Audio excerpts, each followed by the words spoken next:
یعنی سورت کا لنک کیا ہے اس سے پہلی سورت کے ساتھ اور اس کے بعد آنے والی سورت کے ساتھ. تو جیسا کہ آپ کو معلوم ہوگا کہ کل ہم نے سورہ انفال جو ہے وہ کی تھی، جس میں جہاد کا فلسفہ بتایا گیا تھا اور آداب جہاد کا ذکر کیا گیا تھا.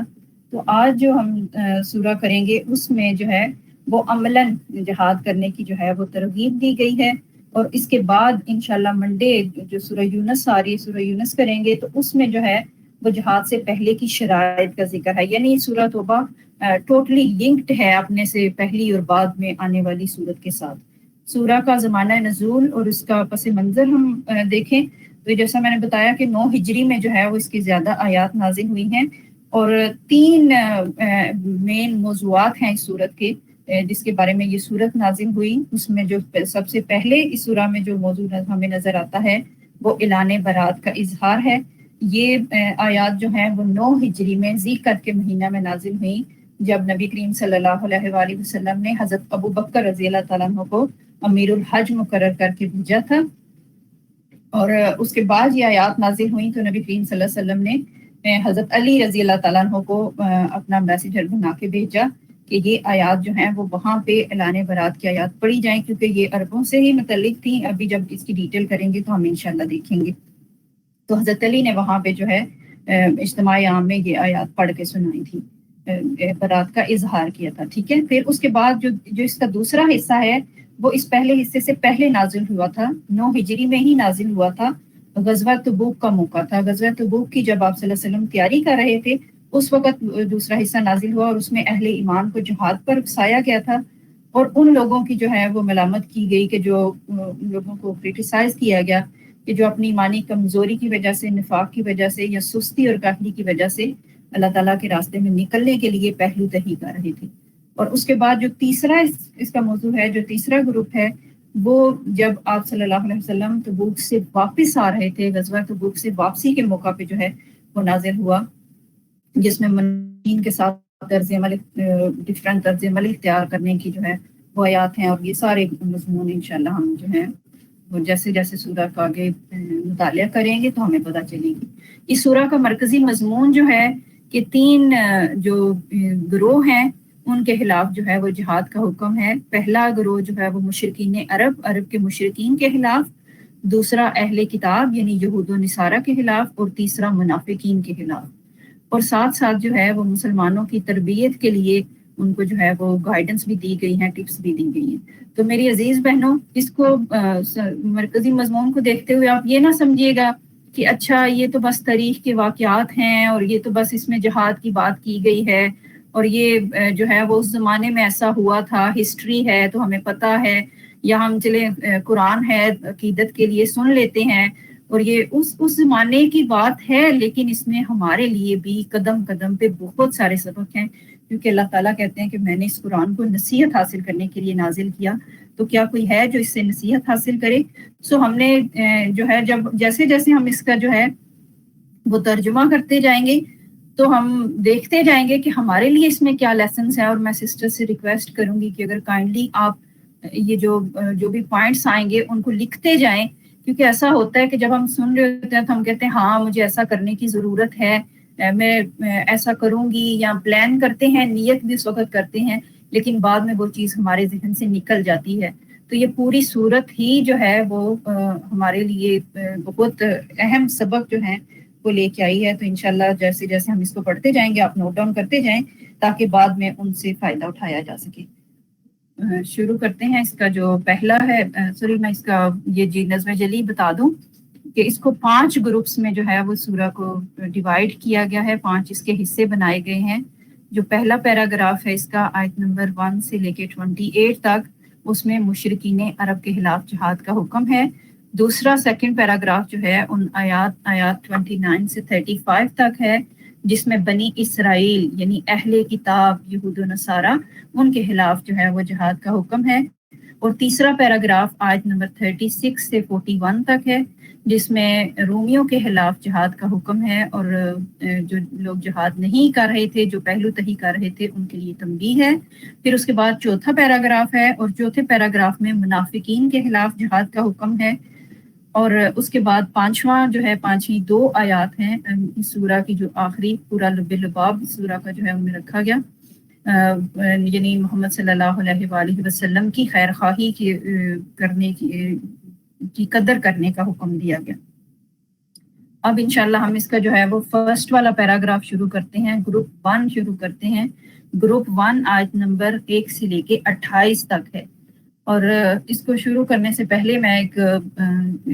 2 پوائنٹ آپ کے سامنے رکھنا چاہوں گی نبی کریم صلی اللہ علیہ وآلہ وسلم کو نبی بھیجے جانے کے حوالے سے، کہ آپ صلی اللہ علیہ وسلم کو پوری انسانیت کے لیے عمومی طور پہ نبی بنا کے بھیجا گیا، اور عربوں کے لیے خصوصی طور پہ، وہ اس لیے کہ اللہ تعالیٰ قرآن پاک میں کہتے ہیں کہ ہم نے ان میں تمہاری ہی قوم سے، تمہاری ہی زبان میں جو ہے وہ نبی بھیجا۔ تو آپ صلی اللہ علیہ وسلم اپنی قوم کی طرف خصوصی طور پہ، عربوں کی طرف خصوصی طور پہ نبی بنا کے بھیجے گئے۔ آپ ان کے سامنے تھے، آپ کا بچپن، آپ کی جوانی، آپ کی نبوت کا دور زمانہ، سب کچھ جو ہے ان کے سامنے تھا۔ اور یہ بالکل ایسا ہی ہے جیسے ہر نبی کے بارے میں پڑھتے ہیں۔ کل سورہ راف میں ہم نے 6 قوموں کے قصے پڑھے، اور اس میں بھی یہی کہ جو بھی نبی آتے ہیں وہ یہی کہتے ہیں کہ میں تمہیں میں سے، اپنی قوم کے لوگوں میں سے جو ہے وہ نبی بنا کر بھیجا گیا ہوں۔ اللہ تعالیٰ کہتے ہیں کہ ہم نے لوگوں تمہیں میں سے جو ہے تمہاری قوم کے بندے کو نبی بنا کر جو ہے وہ بھیجا ہے۔ تو اس وجہ سے کیونکہ وہ انہی کی زبان بھی ہوتی ہے، انہی کی قوم ہے، انہی کے سامنے ان کا اٹھنا بیٹھنا ہے، تو ان پہ عمل کرنا جو ہے وہ زیادہ دوسروں پہ بھی ہوتا ہے، لیکن خصوصی طور پہ جو ہے عربوں کے لیے آپ صلی اللہ علیہ وسلم کی نبوت تھی۔ پھر یہ ہوتا ہے، ہم دیکھتے آ رہے ہیں، کل بھی ہم پڑھتے آ رہے ہیں انبیاء کے بارے میں، اور اس سے پہلے بھی ہم جب قرآن پاک کا مطالعہ کرتے ہیں تو ہم یہ دیکھتے ہیں کہ جب بھی کوئی نبی جو ہے وہ مبعوث کیا جاتا ہے، کوئی نبی بھیجا جاتا ہے لوگوں کی طرف، اس وقت انسانیت 2 حصوں میں تقسیم ہو جاتی ہے۔ ایک جو ہے وہ پاکیزہ حصہ، جو لوگ اس نبی کی رسالت کو مان لیتے ہیں، اس نبی کی جو ہے تعلیمات کو مان لیتے ہیں اور ان پہ عمل کرنا شروع کر دیتے ہیں، اور دوسرے وہ جو مخالف ہو جاتے ہیں، جو ماننا نہیں چاہتے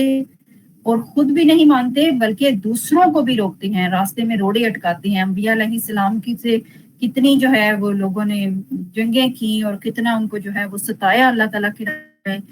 اور نبیوں کو جو ہے وہ بنی اسرائیل نے قتل بھی کیا اور ان کو اذیتیں بھی دیں۔ یہ حصہ جو دوسرا حصہ ہوتا ہے، جو رکاوٹیں کھڑی کرنے والے لوگ ہوتے ہیں اور نہیں ماننے والے، اللہ تعالیٰ ان کو بھی ڈھیل دیتے رہتے ہیں، ان کو بھی ایک مقررہ وقت تک جو ہے، ایک ٹائم لیمٹ تک ان کو بھی ڈھیل دی جاتی ہے۔ پھر اس کے بعد جو ہے وہ ان کو جو ہے وہ الگ کر دیا جاتا ہے، بالکل کہ جیسے سنار جو ہے وہ سونے چاندی کے کھوٹ کو چھانٹ کر پھینک دیتا ہے، تو اس طرح ہم دیکھتے ہیں کہ دوسری قوموں پہ جب انہوں نے اپنے انبیاء کا انکار کیا تو ان پہ عذاب آیا اور اللہ تعالیٰ نے ان کو ختم کر دیا۔ اب یہاں پہ جو اعلان برات کا اظہار ہے وہ یہی ہے، اور اس کی تاریخ جب شروع ہوتی ہے، یہ صلح حدیبیہ کا جو معاہدہ کیا گیا تھا اس کی خلاف ورزی قریش نے کی تھی، اور دوسرا یہ کہ نبی کریم صلی اللہ علیہ وسلم کی ساری زندگی اسی جدوجہد میں گزری کہ یہ لوگ ایمان لے آئیں، اور اب جو ہے وہ ان کی جو مہلت عمل ہے وہ ختم ہو گئی تھی، اس کو جو ہے ان کا ٹائم لیمٹ، لیکن پھر بھی اللہ تعالیٰ نے جو ہے اعلان برات کے ذریعے 3 چیزیں ان کے سامنے رکھی تھی۔ اب یہ وقت آ گیا تھا کہ عرب سے شرک کو جو ہے وہ مٹا دیا جائے، اور کعبہ کا انتظام جو ہے وہ اہل ایمان کے ہاتھوں میں ہو، جو مسلمانوں کا قبلہ اول ہے۔ تو 3 شرطیں جو ہیں، شرائط ان کے سامنے رکھی گئیں۔ ایک تو یہ کہ فرسٹ معاہدہ ختم کیا گیا، اور اس کے ختم کرنے کے ساتھ ہی 3 شرائط رکھی گئیں کہ یا تو اسلام قبول کر لو، یا مکہ چھوڑ دو، یا پھر جان تو لیا۔ تو یہ 3 چیزیں جب اگر ہم اس کو بغیر کسی کانٹیکسٹ کے اور پس منظر کے ہم پڑھیں نا، تو پھر کئی دفعہ یہ ہوتا ہے کہ کوئی لوگ اسلام مخالف لوگ بھی کہتے ہیں کہ اچھا یہ کیا ہوا، مکہ سے نکال دیا، کیوں اس طرح؟ لیکن ہم دیکھتے ہیں کہ آپ صلی اللہ علیہ وسلم کی اس ٹائم تک، 9 ہجری تک 22 سالہ نبوت کے دور میں قریش نے کتنا جو ہے وہ مسلمانوں کے راستے میں روڑے اٹکائے، کتنا ان کو تنگ کیا، اور کہاں تک جو ہے وہ ان کی مخالفت میں نہیں گئے کہ آپ صلی اللہ علیہ وسلم کو قتل کرنے کی بھی سازشیں کی اور کوششیں کی۔ اب جو ہے وہ ان کی مہلت عمل ختم ہو گئی، اور پھر بھی ہم دیکھتے ہیں کہ اس کے نتائج بھی بڑے اچھے نکلے۔ بہت سارے لوگ اس وقت جو ہے وہ اسلام میں داخل ہو گئے، ایسا نہیں ہوا تھا کہ کوئی خون ریزی ہوئی ہے اور بہت زیادہ لوگوں کو جو ہے وہ قتل کرنا پڑا یا بہت کچھ۔ لیکن فتح مکہ کا جب ہم واقعہ دیکھتے ہیں تو جو ہے وہ بہت زیادہ خون خرابے کی بجائے کام جو ہے وہ آسانی سے سہولت سے اللہ کا کلمہ بلند ہو گیا اور مکہ جو ہے وہ اہل توحید کا مرکز بن گیا۔ اب ہم اس کی آیات پہ نظر ڈالتے ہیں تو اعلان برات کا اظہار کرنے کے ساتھ ہی اللہ تعالیٰ آیت نمبر 4 میں جو ہے وہ بتا رہے ہیں کہ جن مسلمانوں کو ہدایات دی جا رہی ہیں کہ جن مشرکین نے اپنے عہد پورے کیے ہیں آپ بھی ان کے ساتھ اپنے عہد پورے کرو، کیونکہ اللہ تعالیٰ عہد پورے کرنے والوں کو پسند کرتا ہے۔ یہاں سے ہمیں یہ اصول بھی ملا کہ ہم بھی جو بھی عہد کسی کے ساتھ کریں، جو بھی بات کسی کے ساتھ کریں، ہمیں اس کو پورا کرنا چاہیے۔ وہ ضروری نہیں کہ ہم اپنی زبان سے یہ اظہار کریں کہ میں یہ عہد کرتی ہوں کہ میں ایسا کروں گی، بلکہ عام جرنل بھی ہم کسی کے ساتھ کوئی وعدہ کرتے ہیں کہ اچھا میں یہ تمہارا کام کر دوں گی، یا اور کسی کو جو ہے کسی چیز کا کرتے ہیں کہ میں یہ تمہیں دے دوں گی یا فلاں موقع پہ میں تمہاری مدد کر دوں گی، تو وہ بھی ہمارا ایک قسم کا عہد ہوتا ہے جس کو ہم نے دیکھنا ہوتا ہے کہ ہم اس کو پورا کریں۔ اور یہاں پہ اللہ تعالیٰ کہہ رہے ہیں کہ اللہ تعالیٰ متقیوں کو پسند کرتے ہیں، یعنی وعدے کی پابندی کی طرف جو ہے وہ توجہ دلائی گئی ہے۔ اب ہم میری عزیز بہنوں یہاں پہ اپنا جائزہ لے لیں کہ ہم اپنا وعدہ کتنا پورا کرتے ہیں۔ کئی دفعہ ایسے ہوتا ہے ہم ایسی کوئی بات کہہ دیتے ہیں کہ بعد میں بھی اگر کوئی ہمیں پوچھتے ہیں نا کہ اچھا آپ نے کہا تھا، تو ہم بڑے آرام سے کہہ دیتے ہیں ہاں وہ میں بھول گئی تھی۔ ٹھیک ہے، یہ ایک بشری تقاضا ہے، انسان بھول جاتا ہے، لیکن اس کو جو ہے وہ ہم اپنا وتیرہ ہی نہ بنا لیں کہ ہر دفعہ ہی ہم ایسا کریں۔ کوشش ہونی چاہیے کہ جو بھی بات ہم کریں، جو بھی وعدہ وعید کسی سے کریں، اس کو جو ہے وہ پورا کیا جائے۔ پھر اس کے بعد آگے کی آیت اگر ہم دیکھیں، آیت نمبر 5 میں اللہ تعالیٰ نے جہاں یہ کہا کہ ان جو مشرکین جو ہیں وہ جنگ کرنے آتے ہیں تمہارے ساتھ، جو ہے وہ قتال کے لیے تیار ہوتے ہیں، تو تم بھی ان کے ساتھ قتال کرو، پھر اگر وہ توبہ کر لیں، نماز قائم کریں اور زکوٰۃ دیں تو انہیں چھوڑ دو۔ 3 شرائط جو ہیں وہ رکھی گئی ہیں ان کے چھوڑنے کی۔ 3 شرائط کیا ہیں؟ ایک یہ کہ توبہ کر لے انسان تو اس کو معافی مل جاتی ہے، دوسرا یہ کہ نماز قائم کریں اور زکوٰۃ دیں۔ جب وہ 3 شرائط پوری کریں تو پھر ان کے ساتھ جنگ نہیں کی جائے گی۔ اسی آیت کو جو ہے حضرت ابوبکر صدیق رضی اللہ تعالیٰ عنہ نے اپنے دور حکومت میں اس سے استدلال کیا کہ جب حضرت ابوبکر رضی اللہ تعالیٰ عنہ امیر المومنین تھے، تو اس وقت میں ایک قبیلہ ایسا اٹھا کہ جس نے کہا کہ ہم جو ہے وہ نمازیں تو پڑھیں گے لیکن ہم زکوٰۃ نہیں دیں گے۔ تو حضرت ابوبکر نے کہا کہ میں ان کے ساتھ جنگ کروں گا۔ تو اس وقت پہ حضرت عمر نے بھی کہا کہ اور بہت سارے مسائل ہیں، اسلامی حکومت جو ہے وہ خطرے میں ہے، تو آپ ان کو چھوڑ دیں۔ تو حضرت ابوبکر نے یہ آیت سامنے رکھی کہ جب اللہ تعالیٰ نے یہ معاملہ رکھا کہ جو کفر اور شرک سے توبہ کر لے تو اس کے 3 معاملات ہوں گے، ایک یہ کہ توبہ کرے، دوسرا نماز قائم کرے اور تیسرا زکوٰۃ ادا کرے۔ تو اس سلسلے میں جو ہے ان کے ساتھ معاملہ کیا گیا۔ تو اس طرح ہم دیکھتے ہیں یہاں پہ ہمیں زکوٰۃ کی اہمیت بھی نظر آ رہی ہوتی ہے۔ نماز کا تو ہم اہتمام کر لیتے ہیں 5 ٹائم دن میں جو ہے، لیکن زکوٰۃ میں جو ہے وہ بہت سارے لوگوں سے اس سے بھول ہو جاتی ہے۔ تو ہمیں اس کو جو ہے وہ بھی، یہ بھی اسلام کا ایک پلر ہے، ایک ستون ہے جس کو ہم نے ایز اٹ از لینا ہے۔ اور اسپیشلی یہ خاص طور پہ خواتین کا ڈپارٹمنٹ ہوتا ہے۔ ویسے تو مردوں کے پاس بھی ظاہر ہے جو ان کا اپنے سیونگز ہیں اور سارا کچھ، لیکن زیور کا جو ہے وہ خصوصی طور پہ خواتین کو شوق ہوتا ہے اور خواتین کی ملکیت میں بھی ہوتا ہے زیور۔ تو یہ معاملہ جو ہے میری عزیز بہنوں، اس پہ ہمیں نظر کرنے کی ضرورت ہے۔ اور کبھی ایسے ہوتا ہے کہ ہم اپنی زکوٰۃ تو دے رہے ہوتے ہیں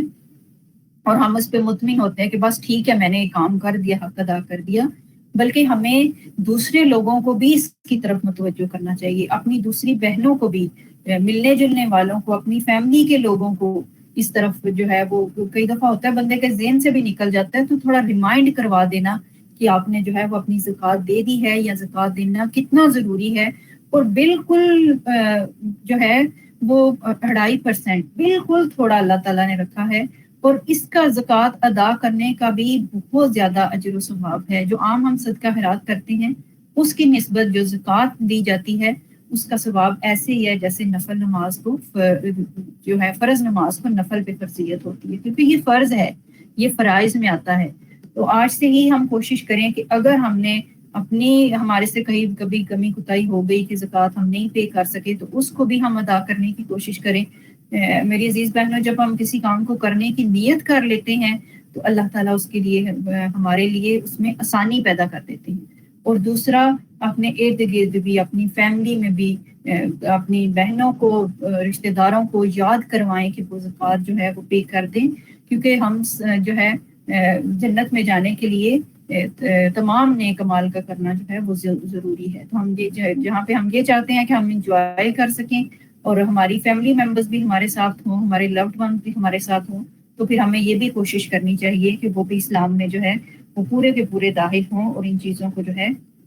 وہ لے کے چلیں۔ پھر آگے آیت نمبر 18 اور 19 میں جو ہے وہ اللہ تعالیٰ ہمیں بتا رہے ہیں کہ اللہ کی مسجدوں کو آباد کرنے کا جو ہے وہ حق کس کا ہے، کہ اللہ کی مسجدوں کو آباد جو ہے وہ وہی لوگ کرتے ہیں جو اللہ پر ایمان لاتے ہیں اور آخرت کے دن پر ایمان لاتے ہیں، نماز قائم کرتے ہیں اور زکوٰۃ ادا کرتے ہیں۔ تو اس میں یہ ہے کہ جیسا کہ قریش مکہ تھے تو وہ حاجیوں کی خدمت کیا کرتے تھے، ان کو حاجیوں کو پانی پلایا کرتے تھے، ان کو کھانا دیا کرتے تھے، تو انہوں نے اس چیز کو ہی اپنے لیے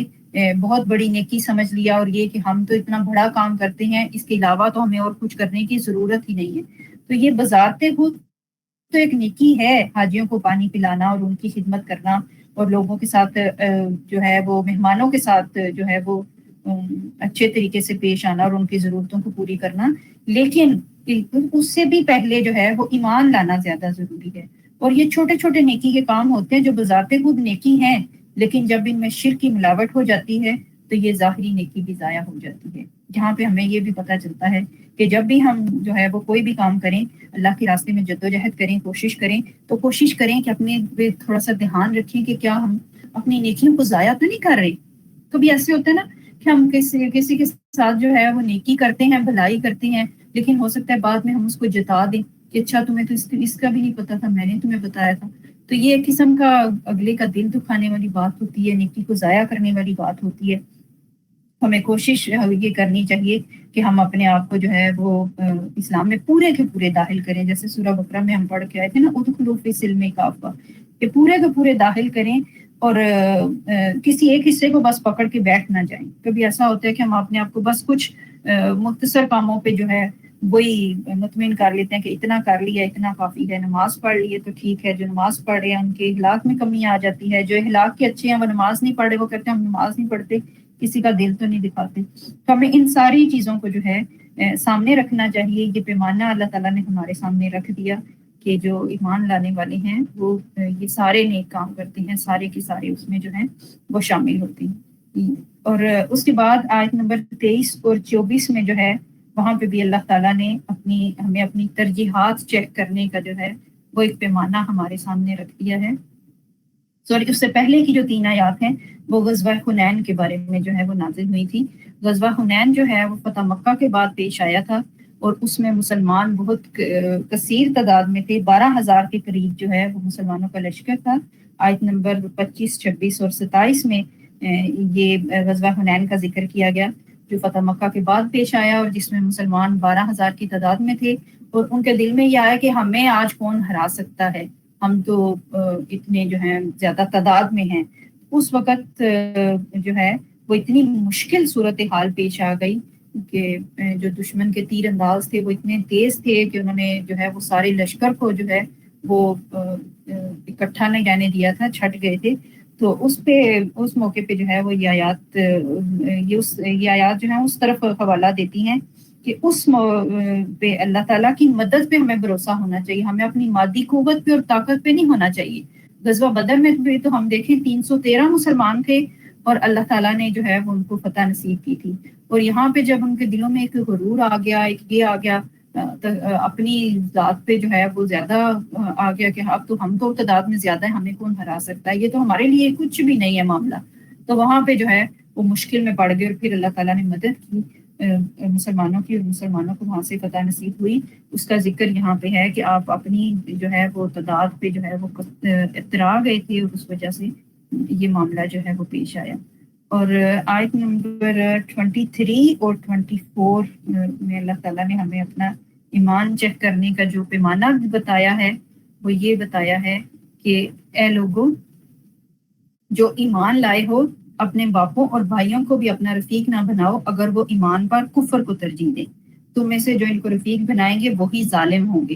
یعنی اس چیز کی طرف بھی یہ آیت ہمیں ابھارتی ہے کہ ہم اپنے رشتہ داروں کو، لوگوں کو جو ہے وہ ایمان کی مضبوطی کی طرف جو ہے وہ متوجہ کریں اور ان کو اس طرف لے کے آئیں۔ ویسے یہ آیت اس موقع پہ نازل ہوئی کہ جو لوگ ایمان نہیں لے کے آئے تھے، ان کے باپ اور بھائی اور وہ رفیق، تو اللہ تعالیٰ نے کہا کہ ان کو تم اپنا رفیق نہ بناؤ کیونکہ انہوں نے ایمان پر کفر کو ترجیح دی ہے۔ اور پھر اس کے بعد والی آیت کہ آیت نمبر 24، قل ان کان آباؤکم و ابناؤکم، کہہ دیجئے کہ اگر تمہارے بیٹے اور تمہارے باپ اور تمہارے بیٹے اور تمہارے بھائی اور تمہاری بیویاں اور تمہارے عزیز و اقارب اور تمہارے وہ مال جو تم نے کمائے ہیں اور وہ کاروبار جن کے مان پڑ جانے کا تم کو خوف ہے اور تمہارے وہ گھر جو تم کو پسند ہیں، تم کو اللہ اور اس کے رسول صلی اللہ علیہ وسلم اور اس کی راہ میں جہاد سے زیادہ عزیز ہیں، تو انتظار کرو یہاں تک کہ اللہ اپنا فیصلہ تمہارے سامنے لے آئے، اور اللہ فاسقوں کی رہنمائی نہیں کرتا۔ تو یہاں پہ اللہ تعالیٰ نے یہ ان چیزوں کو گنوا دیا ہمارے سامنے کہ کیا ایسا تو نہیں ہے، ہم یہاں پہ ہم اپنا جائزہ لیں کہ کیا ایسا تو نہیں کہ ان رشتوں کی محبت میں ہم اللہ تعالیٰ کے حق کو پیچھے ڈال دیتے ہیں، اللہ تعالیٰ کے حق کو بھول جاتے ہیں اپنے جو ہے وہ آباء و اجداد کی پیروی کرنے میں، یا اپنے جو ہے وہ رشتہ داروں کے ساتھ سلوک میں، یا اپنے مال تجارت میں اور اپنی جابس میں اور اپنی چیزوں میں جو ہے اس میں پڑھ کے اللہ کو بھول جاتے ہیں۔ ایسی اگر چیز ہے تو اس سے ہمیں جو ہے وہ بچنا چاہیے، اور ان چیزوں کو جو ہے وہ اس سے اسلام میں رکاوٹ نہیں آنا چاہیے کہ ہمارے ایمان کی جو ہے وہ کمزوری کا باعث بنے۔ پھر آیت نمبر 28 ہے، اس جو پورا پیراگراف ہے اس کی آخری آیت ہے، اور اس میں جو ہے وہ اللہ تعالیٰ ہمیں بتا رہے ہیں کہ یا ایھا الذین آمنوا انما المشرکون نجس، کہ بے شک اے لوگوں جو ایمان لائے ہو مشرک ناپاک ہیں۔ تو یہاں پہ ناپاکی سے مراد کوئی ایسی ظاہری ناپاکی نہیں ہے، بلکہ ناپاک ہونے سے مراد یہ ہے کہ وہ جو ہیں وہ شرک کر رہے ہیں، ان کے اعتقادات، ان کے اخلاق، ان کے اعمال جو ہیں یا ان کی طرز زندگی ناپاک ہے، تو وہ آج کے بعد سے، اس دن کے بعد سے جو ہے وہ مکہ میں داخل نہیں ہوں گے، خانہ خدا میں، مسجد الحرام میں جو ہے وہ داخل نہیں ہوں گے۔ یہ ان کی وہاں پہ داخلے کی جو ہے وہ ممنوع کر دیا گیا اس کو، یا تو اس بارے میں ہے۔ اب ہم چلتے ہیں اگلے گروپ کی طرف۔ دوسرا گروپ جو ہے وہ ہمارا وہ آیت نمبر 29 سے لے کے 35 تک ہے، جس میں یہود و نصارہ کے ساتھ اہل کتاب کے ساتھ جہاد کا حکم آیا ہے۔ اور جیسا کہ ہم پیچھے بھی سورہ بقرہ میں، سورہ آل عمران میں بہت تفصیل کے ساتھ یہود و نصارہ کا رویہ، اہل کتاب کا رویہ پڑھ کے آئے تھے کہ انہوں نے مسلمانوں کے ساتھ کیا رویہ اختیار کیا، اور یہاں پہ جو ہے کہ کیونکہ آخری دور کی بالکل صورت ہے تو قطعی فیصلہ جو ہے وہ کر دیا گیا کہ اگر یہ لوگ اسلامی حکومت میں رہنا چاہتے ہیں تو ان کو ذمہ بن کر، یعنی جزیہ دے کر، ٹیکس دے کر رہنا پڑے گا، مسلمانوں کی حکومت کو تسلیم کرنا پڑے گا، اور اگر یہ جو ہیں وہ عہد کی خلاف ورزی کرتے ہیں اور سازشوں میں پڑے ہوئے ہیں تو پھر ان کے ساتھ جو ہے وہ جنگ کی جائے گی، ان کے ساتھ جہاد کیا جائے گا تاکہ اللہ کا دین جو ہے وہ تمام دینوں پر غالب ہو جائے۔ ان کے اہل کتاب کے عقائد اور کردار کے مختلف پہلو ہم جو ہیں وہ پیچھے دیکھ کے آئے ہیں کہ ایک مذہبی گروہ کی حیثیت سے ان کو جو اپنی ذمہ داری ادا کرنی چاہیے تھی انہوں نے اس کو ادا نہیں کیا۔ صرف اس بنا پہ بھی بنی اسرائیل جو ہیں وہ آپ صلی اللہ علیہ وسلم کو نہیں مانا کہ کیونکہ یہ عربوں میں آ گئے، بلکہ ایون انہوں نے تو حضرت جبرائیل علیہ السلام سے بھی دشمنی لگا لی۔ انہوں نے یہ کہنا شروع کیا کہ جبرائیل بھی ہمارے دشمن ہیں۔ سورہ بقرہ میں جو ہے یہ آیات ہیں کہ انہوں نے کہا کہ جبرائیل بھی ہمارے دشمن ہیں جو عربوں کی طرف جو ہے وہ چلے گئے وحی لے کے۔ ہوتا یہ تھا کہ کیونکہ یہ لوگ اہل کتاب تھے، اللہ تعالیٰ کا کلام کتاب ان کے پاس تھی، اور یہ اس چیز کا جو ہے وہ دعویٰ بھی کرتے تھے، تو دوسرے لوگ جو ہیں جب نبی کریم صلی اللہ علیہ وسلم کی نبوت کی خبر ان تک پہنچی تو وہ اہل کتاب کے پاس جاتے تھے کہ اچھا تمہارے پاس بھی اللہ کا کلام ہے، تم بھی کہتے ہو کہ ہمارے پاس اللہ کی کتاب ہے، تو تم آپ صلی اللہ علیہ وسلم کے بارے میں کیا کہتے ہو؟ حالانکہ ان کی کتابوں میں نبی کریم صلی اللہ علیہ وسلم کا ذکر واضح طور پہ موجود تھا، اور وہ آپ صلی اللہ علیہ وسلم کو پہچانتے بھی تھے، لیکن پھر بھی انہوں نے آپ صلی اللہ علیہ وسلم کی نبوت کا انکار کر دیا، بلکہ الٹی چالیں چلنے لگے، اور جو سادہ لوگ ان سے پوچھنے کے لیے بھی آتے تھے ان کو گمراہ کر دیتے، اور ایسے عجیب عجیب باتیں کر کے ان کے دل میں بھی شک ڈال دیتے آپ صلی اللہ علیہ وسلم کے بارے میں۔ اور اس طرح کی باتیں کہ لوگ جو ہیں وہ اس چیز سے ہٹ جائیں۔ پھر آیت نمبر 29 میں جیسا میں نے شروع میں بتایا کہ ان کو جو ہے وہ یہی حکم دیا گیا اہل کتاب کے بارے میں مسلمانوں کو کہ یہ جو ہیں آپ ان کے ساتھ ان لوگوں کے خلاف جو اللہ روز آخرت پر ایمان نہیں لاتے جنگ کریں، اور جو اللہ اور اس کے رسول صلی اللہ علیہ وسلم نے حرام کیا ہے اسے حرام نہیں کرتے۔ اب یہاں پہ جو ہے اس گروپ میں جو اہل کتاب کے 2 جرائم بتائے گئے ہیں، اس میں سے پہلا جرم یہ ہے کہ وہ شرک کرتے تھے۔ اہل کتاب جو ہے وہ اللہ تعالیٰ کی ذات کے ساتھ شریک ٹھہراتے تھے۔ ان میں یہودیوں نے یہ کہا کہ عزیر اللہ کا بیٹا ہے، اور عیسائیوں نے یہ کہا کہ مسیح اللہ کا بیٹا ہے۔ یہ بے حقیقت باتیں ہیں جو وہ اپنی زبانوں سے نکالتے ہیں، اور ان لوگوں کی دیکھا دیکھی جو ان سے پہلے کفر میں مبتلا ہوئے تھے، اللہ کی مار ان پر کہ یہ کہاں سے دھوکا کھا رہے ہیں۔ یعنی اللہ تعالیٰ کی کتاب ان کے پاس تھی، اللہ تعالیٰ کے احکامات ان کے پاس تھے، پیدر پہ نبی ان میں جو ہے وہ آتے رہے تھے، لیکن انہوں نے اپنے انبیاء کی تعلیمات کو بھلا دیا اور اپنی باتیں اس میں شامل کر کے کتاب کو بھی جو ہے وہ ایز اٹ از نہیں رہنے دیا جیسے اتری تھی، احکامات میں تبدیلی کر دی، اور اس حد تک آگے بڑھے کہ شرک کی طرف جو ہے وہ چلے گئے، اور ان کے شرک کی بنا پر جو ہے یہ لعنت کے مستحق ٹھہرائے گئے۔ پھر تورات اور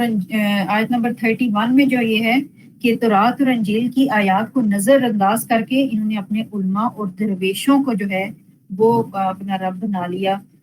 اس میں جو ہے اپنے آیت کا ترجمہ ہے انہوں نے اپنے علماء اور درویشوں کو اللہ کے سوا اپنا رب بنا لیا، اور اسی طرح عیسیٰ ابن مریم کو بھی،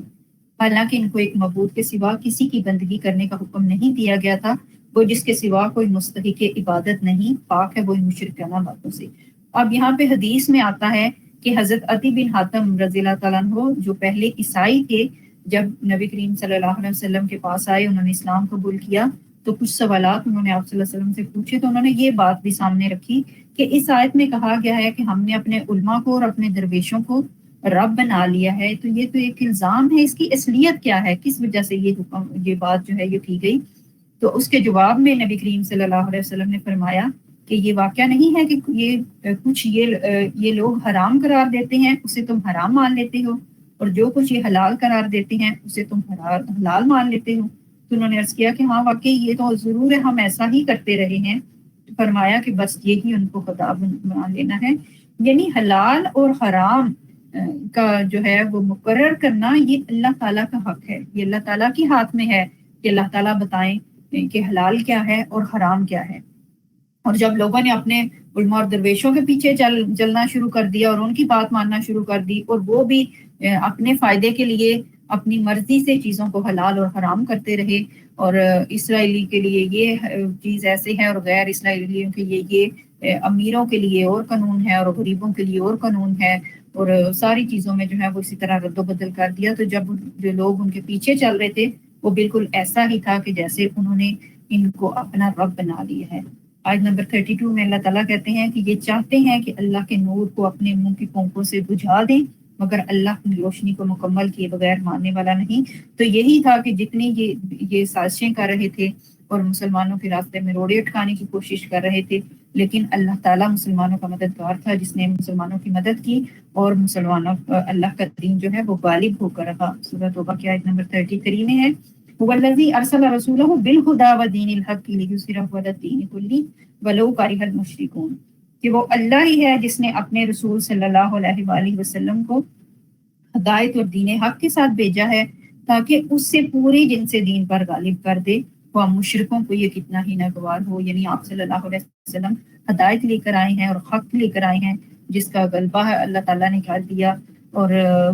یہی جو ہے یہ حق ہے۔ اور بے شک یہ مشرکین کو ناگوار گزرے، وہ اس کے راستے میں کتنے روڑے اٹکائیں، کتنا کچھ کریں، لیکن کوئی بھی جو ہے وہ اللہ کے پیغام کو روک نہیں سکتا۔ آیت نمبر 34 میں جو ہے وہ پھر انہی کے علماء اور درویشوں کی بات کی گئی کہ یا ایھا الذین آمنوا ان کثیرا من الاحبار والرہبان لیأکلون اموال الناس بالباطل، اے لوگوں جو ایمان لائے ہو، ان اہل کتاب کے اکثر علماء اور درویشوں کا حال یہ ہے کہ وہ لوگوں کے مال باطل طریقوں سے کھاتے ہیں اور انہیں اللہ کے راستے سے روکتے ہیں۔ تو اب یہاں پہ ہمارے لیے بھی سوچنے کا مقام ہے کہ ہم کس طرف جا رہے ہیں۔ کیا ہمارے ہاں تو ایسا معاملہ نہیں ہے کہ لوگ خود سے حلال اور حرام میں جو ہے وہ تبدیلیاں کر رہے ہوں، اور حلال کو بھی جو ہے وہ مشتبہ بنا رہے ہوں، تو ایسی چیزوں کا معاملہ جو ہے ہمیں جو ہے اس معاملے میں تھوڑا چکنا رہنا چاہیے کہ ہم اللہ تعالیٰ کے جو احکامات ہیں ان میں تبدیلی ہوتے ہوئے اگر دیکھتے ہیں تو ہمیں اس پہ اپنا کردار ادا کرنا چاہیے کہ حلال اور حرام کے قاعدے جو اللہ تعالیٰ نے بتائے ہیں وہی ٹھیک ہیں، اور باطل طریقے سے کسی کا بھی مال جو ہے وہ نہ کھایا جائے، کسی کا حق نہ مارا جائے۔ اور انسان میں جو ہے جب لالچ آ جاتا ہے تو تبھی انسان جو ہے وہ دوسروں کے حق مارتا ہے۔ جب اللہ تعالیٰ کی ذات پہ توکل ختم ہو جاتا ہے کہ جس حال میں اللہ نے مجھے رکھا ہے یہی میرے لیے بہتر ہے، تو پھر انسان جو ہے وہ دوسروں کے حق مارتا ہے، اور اس کی وعید بڑی سخت آئی ہے، بڑی سخت سزا اللہ تعالیٰ نے یہاں پہ بتائی ہے۔ اللہ تعالیٰ کہتے ہیں کہ جو سونا اور چاندی جمع کر کے رکھتے ہیں، والذین یکنزون الذھب والفضة، سونا اور چاندی جمع کرتے ہیں اور اس کو اللہ تعالیٰ کے راستے میں خرچ نہیں کرتے، تو ان کے لیے دردناک عذاب کی خوشخبری ہے۔ تو جیسا کہ پیچھے بھی بات کر کے آئے ہم لوگ کہ ویسے ایز اٹ از سونا چاندی کو جمع کرنے میں حرج نہیں ہے، نقصان نہیں ہے، بس اس کی شرط یہ ہے کہ ہم اس کی زکوٰۃ پے کرتے، ہم اس کی زکوٰۃ دے دیں، کیونکہ زکوٰۃ جو ہے وہ اللہ تعالیٰ کا حق ہے۔ جب ہم یہ حق ادا کر دیتے ہیں، جب ہم غریبوں کو جو ہے جو اللہ تعالیٰ نے ہمارے لیے حق مقرر کیا ہے، غریبوں کا حق ہمارے مال میں ہے، تو وہ ہم جب ادا کر دیتے ہیں تو باقی کا مال ہمارے لیے حلال ہو جاتا ہے، باقی کا مال ہمارے لیے استعمال کرنا باعث برکت ہو جاتا ہے۔ لیکن اگر لالچ میں آ کے انسان سوچے کہ اچھا اب دیں گے تو تھوڑا ہو جائے گا اور پھر پتہ نہیں کیا ہوگا، اور کبھی لوگ کہتے ہیں کہ ہم نے اپنی اولاد کے لیے رکھ چھوڑا ہے اور ہمارے بعد یہ کیا کریں گے، اور انبیاء کرام کا طریقہ ہمیں یہ نظر آتا ہے کہ وہ اپنے اولادوں کی دین کی فکر کیا کرتے تھے، ان کی تربیت کی فکر کرتے تھے۔ لیکن آج کل ہم نے کیسا ماحول بنا دیا کہ ہم سوچتے ہیں کہ جو اپنی اولاد کے لیے مکان اور دکانیں اور بزنس اور پیسہ اور سونا اور چاندی چھوڑ جائے وہ کامیاب ہے، کہتے ہیں بڑا اچھا بڑا کچھ اکٹھا کیا اس نے اپنی اولاد کے لیے۔ یہ ہم نے ایک غلط نظریہ جو ہے وہ تجویز کر لیا ہے۔ تو یہاں پہ اللہ تعالیٰ یہ بتا رہے ہیں کہ جو سونا اور چاندی جمع کرتے ہیں اور اس کو جو ہے وہ ناحق جمع کرتے ہیں، یعنی دوسروں کا حق مار کے ان کو جمع کیا جاتا ہے، تو ان کے لیے جو ہے وہ دردناک عذاب کی خوشخبری ہے، اور اس جو سونے چاندی کو جہنم کی آگ میں دہکایا جائے گا، اور پھر اس سے ان لوگوں کی پیشانیوں اور پہلوؤں اور پیٹھوں کو داغا جائے گا کہ یہ وہ خزانہ ہے جو تم نے اپنے لیے جمع کیا تھا، لو آپ سمیٹو اپنی دولت کا مزہ۔ تو اب یہ پہلو پیشانی اور جو چیزیں ہیں کہ پیٹھوں پہ جو ہے وہ ڈالا جائے گا، تو وہ یہ کہ پیشانی انسان عزت کے لیے، عزت کے طور پہ جو ہے وہ سمجھتا ہے کہ جب ہمارے پاس دولت ہے تو ہم زیادہ عزت دار ہوں گے، حالانکہ عزت ساری کی ساری اللہ تعالیٰ کے لیے، اللہ تعالیٰ جس کو چاہے عزت دیتا ہے، جس کو چاہے ذلت دیتا ہے۔ تو یہ آیات یہاں پہ یہود و نصارہ کے جیسے دو بتا دیے گئے پہ جو انہوں نے کیے، ایک شرک اور دوسرا جو ہے وہ اپنے علماء اور درویشوں کی باتوں پہ آنکھیں بند کر کے عمل کر لینا، اور اللہ کے احکامات کو جو ہے وہ انہوں نے بدل دیا۔ تو اس چیز پہ جو ہے وہ ہمیں بھی تھوڑا سا رکھنا چاہیے کہ اللہ تعالیٰ ہمیں شرک سے بچائے، اور ہمیں سوجھ بوجھ سے کام لینا چاہیے، اور قرآن کی تعلیمات کو سمجھ کے پڑھنا چاہیے تاکہ ہم جو ہے وہ اس طرح کی ضلالتوں سے، شرک کی جو چیزیں ہیں ان سے بچ سکیں۔ اور دوسری چیز یہ کہ جو اللہ تعالیٰ کے راستے میں خرچ نہیں کرتے ان کا انجام اللہ تعالیٰ نے ہمیں یہاں پہ بتا دیا، جو مال جمع کرتے ہیں اس کو گن گن کے رکھتے ہیں لیکن خرچ نہیں کرتے۔ جمع کرنے میں کوئی حرج نہیں ہے، بس یہ ہے کہ ہم اس کی زکوٰۃ ادا کر دیں، ہم دوسروں کی جو ہے وہ مدد کر دیں، اور پھر صرف زکوٰۃ پہ اکتفا نہ کریں۔ کبھی ایسا بھی ہوتا ہے کہ پورے سال میں بس انسان صرف زکوٰۃ پے کرے، کیونکہ جو اللہ تعالیٰ نے اپنے فضل سے دیا ہے اس کو جب ہم دوسروں کو بھی دیں گے، دوسروں کے ساتھ شیئرنگ کریں گے تو وہ اور ہمارے لیے بڑھ جائے گا۔ اس کو اللہ تعالیٰ نے اپنے اوپر قرض حسنہ کہا ہے کہ جو مجھے قرض حسنہ دے گا میں اس کو بڑھا چڑھا کے اس کا اجر دوں گا۔ اب آگے چلتے ہیں، آگے ہمارا نیکسٹ جو پیراگراف ہے، تیسرا گروپ جو ہمارے سامنے آ رہا ہے، اس تیسرے گروپ کا جو ہے آیت نمبر 36 سے لے کے 41 تک یہ ہمارے سامنے ہے، اور اس میں جو ہے وہ ایک تو جو حرام مہینوں کا تعین کیا گیا، اور دوسرا غزوہ تبوک کی تیاری جو ہے غزوہ تبوک آپ کو پتا ہے کہ رومیوں کے خلاف جو ہے وہ جنگ کی تیاری کی گئی تھی، اس کے بارے میں جو ہے وہ آیات اس تیسرے گروپ میں ہمیں نظر آتی ہیں، جو آیات نمبر 36 سے لے کے 41 تک ہے۔ آیت نمبر 36 میں اللہ تعالیٰ نے حرام مہینوں کا جو ہے وہ ذکر کیا ہے کہ اللہ تعالیٰ نے 4 مہینے جو ہے وہ حرام رکھے تھے، وہ محترم رکھے تھے، اس لیے کہ جو حج اور عمرہ کرنے کے لیے آئیں، جو اللہ کی عبادت کرنے کے لیے آئیں، تو ان مہینوں میں جو ہے وہ کوئی جنگ و جدل نہ ہو، تاکہ لوگ آرام سے جو ہے وہ حج اور عمرہ کر سکیں۔ اور یہ مہینے ذی القعدہ، ذی الحج، محرم، 3 مہینے جو ہیں یہ حج کے لیے، اور رجب کا مہینہ عمرے کے لیے، کہ ان میں لڑائی جو ہے وہ منع ہوتی تھی، ہر طرف امن و امان ہوتا تھا، اور سارے لوگ جو ہیں وہ آرام سے جو ہے وہ اپنی عبادات جو ہیں وہ کر سکتے تھے، اسلامی شاعر کو پورا کر سکتے تھے۔ اور یہ مہینے، اسلامی مہینے جو ہیں وہ جیسا کہ آپ کو پتا ہے کہ چاند کے حساب سے ہوتے ہیں، قمری مہینے چاند کے حساب سے جو ہے وہ ہوتے ہیں۔ اور مشرکین مکہ نے اور بہت سارے جرائم کے ساتھ ایک جرم یہ بھی کیا کہ وہ ان مہینوں میں رد و بدل کر دیتے،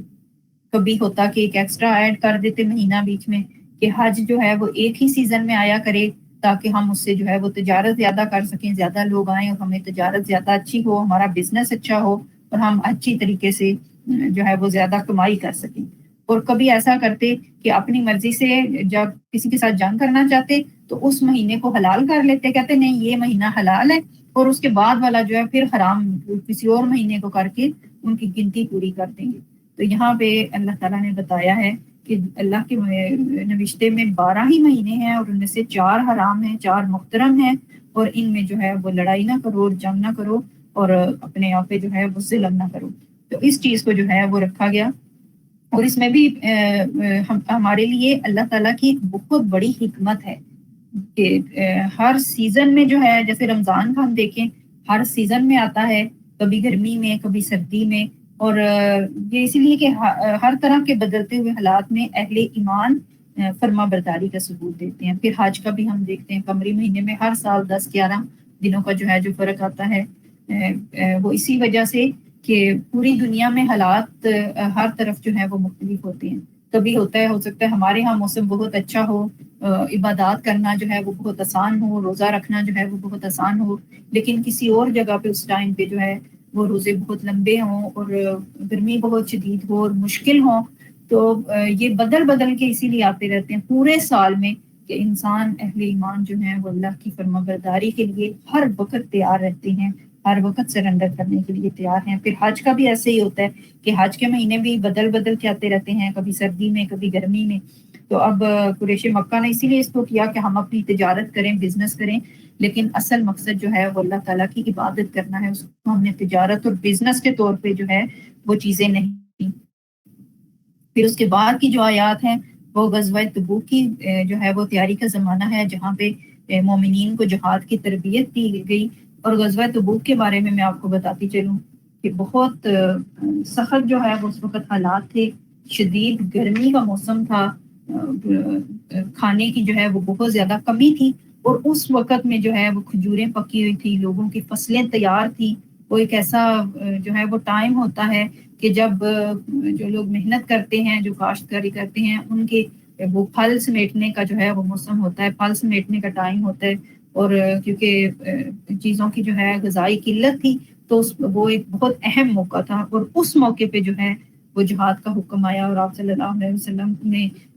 صلح حدیبیہ کے بعد جب لوگوں کو جو ہے وہ ڈفرینٹ امپائرز میں اپنے امبیسیڈرز بھیجے اسلام کا میسج دینے کے لیے، تو وہاں پہ یہ ہوا کہ رومی سلطنت کی کئی جگہوں پہ جو ہے وہ انہوں نے مسلمانوں کے جگہ پہ مسلمانوں کے سفیر کو قتل کر دیا، اور ایک جگہ پہ جو گروپ کے سارے لوگ تھے ان کو قتل کر دیا، اور سفیر خود جو ہے وہ اپنی جان بچا کے واپس آئے۔ اور پھر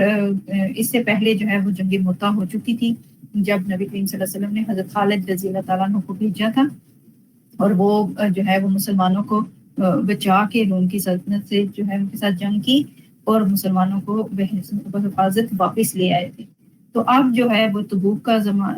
حالات اس قدر نازک تھے کہ ہر طرف سے خبریں آ رہی تھی کہ جو روم کا کیسر ہے وہ مسلمانوں پہ جو ہے مدینہ پہ حملہ کرنے والا ہے، اور وہ اپنی فوجیں اکٹھی کر رہا تھا۔ تو اس موقع پہ نبی کریم صلی اللہ علیہ وسلم نے یہ مناسب سمجھا کہ ہم خود جو ہے وہ یہاں سے جاتے ہیں، اپنی جو ہے وہ بہادری کا مظاہرہ کیا اور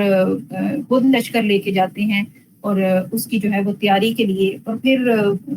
آپ کو پتہ ہے مدینہ میں منافقین بھی بہت زیادہ تھے اور وہ بھی ہر وقت جو ہے وہ کمزور مسلمانوں کو بھی اپنے ساتھ میں لگانے کی کوشش میں لگے رہتے اور ان کو بددل کرنے کی کوشش میں لگے رہتے. تو یہ آیات جو ہیں یہ اسی بارے میں جو ہے وہ نازل ہوئی ہیں. آیت نمبر 38 میں اللہ تعالیٰ کہتے ہیں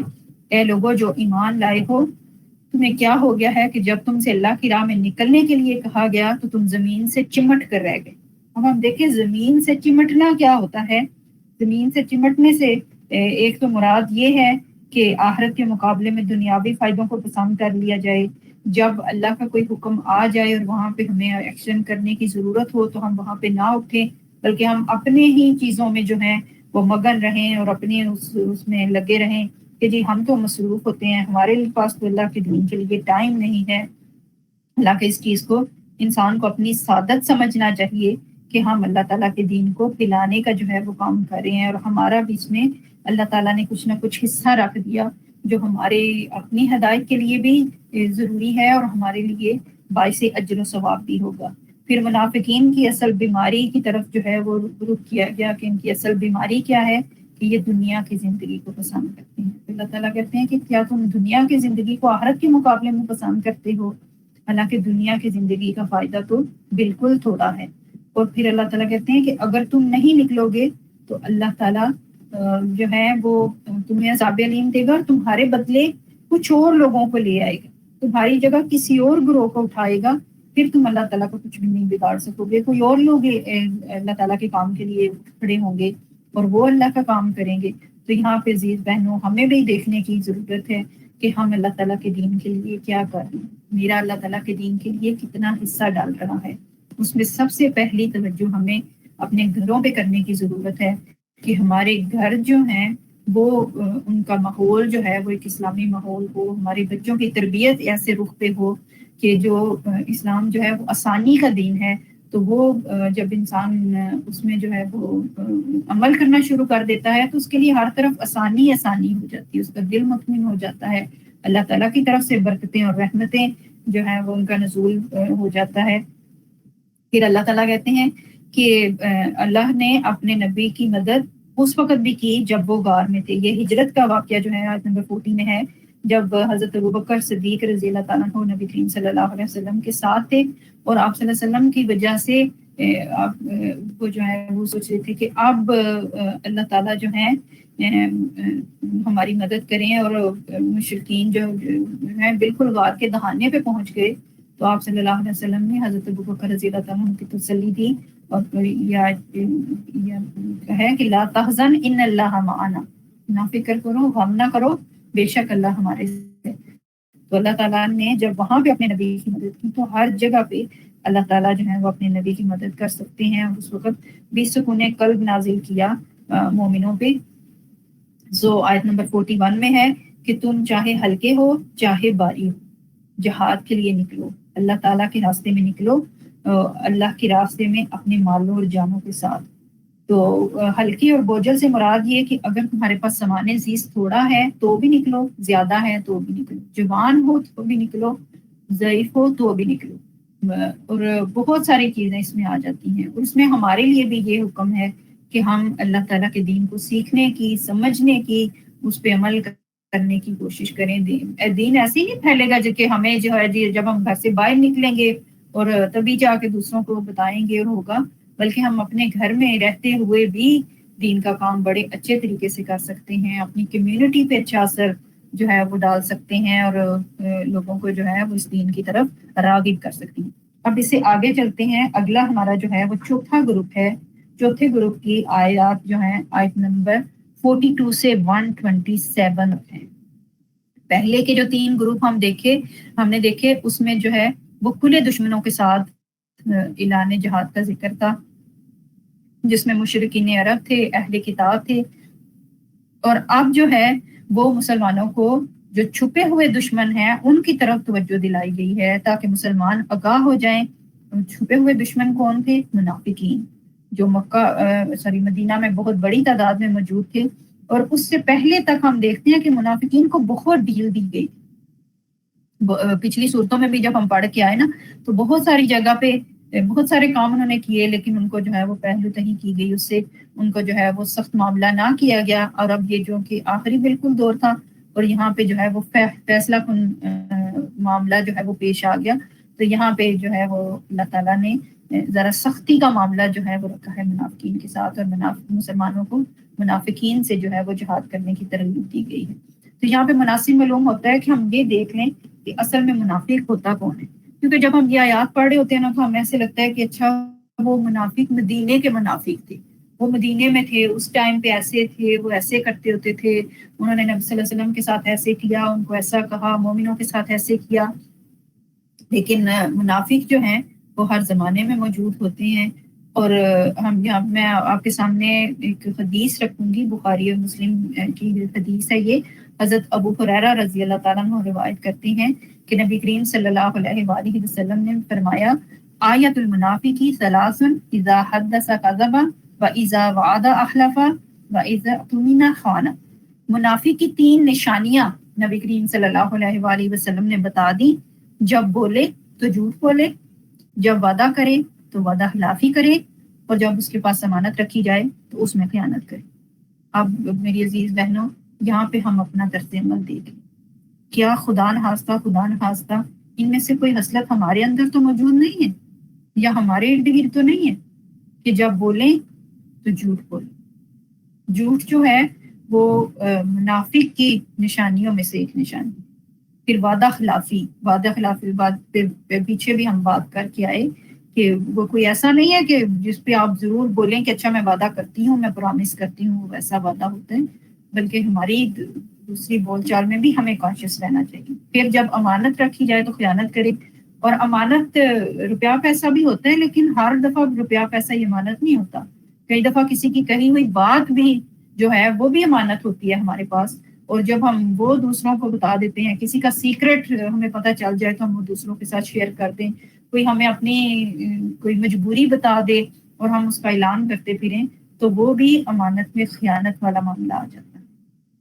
تب ہم یہاں پہ اپنا بھی تھوڑا سا جائزہ لے لیں اور دیکھ لیں کہ ہم چیزوں میں کس حد تک انوالو ہیں، ہمارے معاملات کیا ہیں، ہمارے تعلقات کیسے ہیں دوسرے لوگوں کے ساتھ، ہماری بول چال کیسی ہے. اور اس میں جو ہے ہمیں حضرت عمر رضی اللہ تعالیٰ عنہ کی مثال سامنے نظر آتی ہے. حضرت عمر رضی اللہ تعالیٰ عنہ جلیل القدر صحابی تھے، امیر المومنین تھے. آپ نے لمبا عرصہ حکومت کی اور اسلام کی سرحدوں کو جو ہے وہ بہت دور تک پھیلایا. اور جب ان کی جو ہے وہ وفات کا وقت آیا، جب دشمن ان پہ جو ہے وہ حملہ کیا گیا نماز کے دوران اور ان کا بالکل آخری وقت آ گیا، تو حضرت حذیفہ رضی اللہ تعالیٰ عنہ کو انہوں نے کہا کہ اپنے بیٹے سے کہا کہ حضرت حذیفہ کو بلاؤ. حضرت حذیفہ رضی اللہ تعالیٰ عنہ وہ صحابی تھے جن کو نبی کریم صلی اللہ علیہ وسلم نے منافقین کے نام بتائے ہوئے تھے کہ یہ منافقین ہیں. تو آپ نے حضرت عمر نے اپنے بیٹے سے کہا عبداللہ بن عمر سے کہ حذیفہ رضی اللہ تعالیٰ عنہ کو بلاؤ. ان کو بلایا گیا تو حضرت عمر ان سے پوچھتے ہیں کہ کیا میرا نام تو منافقین میں نہیں ہے؟ تو انہوں نے کہا کہ یہ اللہ کے نبی کا راز ہے میرے پاس، تو میں اس کو کسی کے ساتھ شیئر نہیں کر سکتا، میں نہیں آپ کو بتا سکتا کہ کون کون منافق تھے. تو انہوں نے کہا کہ اچھا تم مجھے دوسروں کے نام نہ بتاؤ، لیکن تم مجھے بس یہ بتا دو کہ کیا میرا نام تو اس میں شامل نہیں ہے؟ آپ اتنا روئے اور گر گڑائے. ہم دیکھیں حضرت عمر، ان کے بارے میں نبی کریم صلی اللہ علیہ وسلم نے فرمایا کہ اگر میرے بعد کوئی نبی ہوتا تو وہ عمر ہوتا، اور فرمایا کہ جب عمر جس راستے سے گزرتا ہے شیطان بھی اس راستے سے پیچھے ہٹ جاتا ہے. ان کی خدمات، ان کے سلے ہم دیکھیں اسلام کے لیے کتنی انہوں نے خدمات سر انجام دی، اور ایسے صحابی کی جن کو آپ صلی اللہ علیہ وسلم نے جنت کی بشارت دی ہوئی ہے، وہ بھی منافقت سے اس حد تک ڈرتے ہیں کہ ان کو ہے کہ میرا نام کہیں منافقوں میں نہ آ جائے. اور پھر انہوں نے اپنے بیٹے سے کہا کہ میرا سر زمین پہ رکھ دو کہ اللہ تعالیٰ مجھ پہ جو ہے وہ رحم کرے، اللہ تعالیٰ کو مجھ پہ رحم آ جائے. میری عزیز بہنوں، ہم دیکھیں اپنی زندگیوں میں تو ہم سوچتے ہیں کہ منافق تو بس وہ تھے،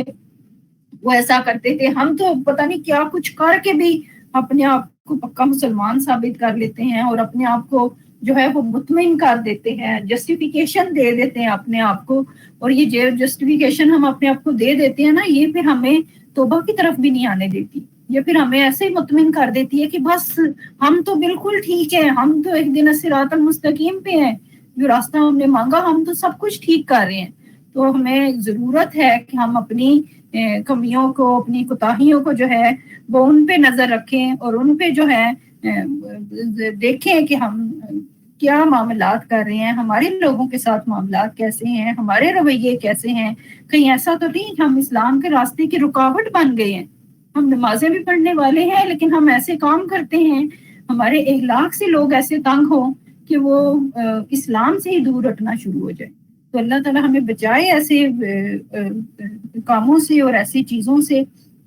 کہ ہم ان کو جو ہے ان سے بچنے والے ہوں. پھر آیت نمبر 42 اگلی آیت ہے، اس میں اللہ تعالیٰ کہتے ہیں، ارشاد فرماتے ہیں کہ اگر سفر آسان ہوتا تو یہ تمہارے ساتھ چل پڑتا. اگر اس میں فائدہ زیادہ نظر آ رہا ہوتا نا، مالے کی نعمت ملے گی اور سفر آسان ہوگا تو چل پڑتے. لیکن اب جب جو ہے وہ راستہ کھٹن ہے، حالات مشکل ہیں، تو اب وہ اللہ تعالیٰ کی قسمیں کھا کھا کر کہہ رہے ہیں کہ اگر ہم چل سکتے تو یقیناً ہم ساتھ چلتے، اور وہ اپنے آپ کو ہلاکت میں ڈال رہے ہیں. تو یہاں پہ ہم اپنا بھی ساتھ ساتھ جائزہ لیتے جائیں کہ جب آسانی کا معاملہ ہوتا ہے تو ہم اس کو مان لیتے ہیں، لیکن جہاں پہ کوئی مشکل پیش آتی ہے ہم فوراً سے اپنے قدم پیچھے ہٹا دیتے ہیں، ہم فوراً سے پیچھے ہٹ جاتے ہیں. ہم کہتے ہیں نہیں، اللہ معاف کرنے والا ہے، میرے سے تو یہ کام نہیں ہو جاتا. بلکہ ہمیں یہ کوشش کرنی چاہیے کہ ہم ہر دم تیار رہیں، ہر دم جو ہے وہ اس دین کی خدمت کے لیے کمر بستہ رہیں. اور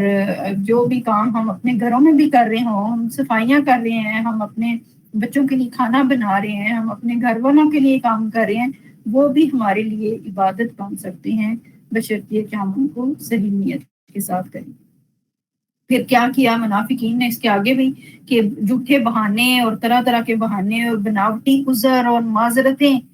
پیش کرتے رہے کہ ہم جی اس وجہ سے نہیں جا سکتے، اس وجہ سے نہیں جا سکتے، ہمیں معاف کر دیں، ہمیں یہ رکھیں، رخصت دے دیں. تو آپ صلی اللہ علیہ وسلم بھی ان کو رخصت دیتے گئے. آپ صلی اللہ علیہ وسلم ایون دو کہ منافقین کے بارے میں جانتے بھی تھے، پتہ بھی تھا کہ یہ جھوٹ بول رہی ہیں، لیکن آپ کی علم اور بردباری اتنی کہ آپ نے ان کو جو ہے وہ اجازت دے دی. اور اس بات پہ آیا نمبر 44 میں اللہ تعالیٰ کہتے بھی ہیں کہ آپ سے اجازت نہیں مانگتے، مگر جو لوگ اللہ اور روز آخرت پر ایمان رکھتے ہیں وہ تو کبھی بھی اجازت نہیں مانگیں گے، وہ تو کبھی بھی آپ سے درخواست نہیں کریں گے کہ ہمیں جو ہے وہ چھوڑ دیا جائے. بلکہ آیت نمبر 43 میں اللہ تعالیٰ کہتے ہیں کہ اللہ تعالیٰ آپ کو اللہ کو معاف کرے، آپ نے کیوں انہیں رخصت دے دی؟ اگر آپ ان کو اس وقت رخصت نہ دیتے تو ان کا معاملہ اسی وقت کھل جانا تھا، جانا تو انہوں نے تھا ہی نہیں، اور وہ سب پہ واضح ہو جاتا کہ یہی منافق ہیں اور یہی جھوٹے ہیں. اور اہل ایمان کی کیا بات ہے کہ وہ رخصت نہیں مانگتے، وہ رخصتوں پہ نہیں چلتے، وہ جو ہیں وہ اپنے آپ کو پیش کر دیتے ہیں، اپنے جان اور اپنے مال جو ہیں وہ اللہ کے راستے میں لگانے کے لیے نکل پڑتے ہیں. تو انفاق فی سبیل اللہ کا جو معاملہ ہمیں نظر آتا ہے غزوہ تبوک کے موقع پہ، بہت مشہور واقعات جو ہیں وہ اس موقع پہ صحابہ کرام رضی اللہ تعالیٰ عنہ کے ہیں کہ جنہوں نے اپنا مال جو ہے وہ اللہ تعالیٰ کے راستے میں دے دیا. حضرت ابوبکر رضی اللہ تعالیٰ عنہ اپنے گھر کا سارا سامان لے آئے،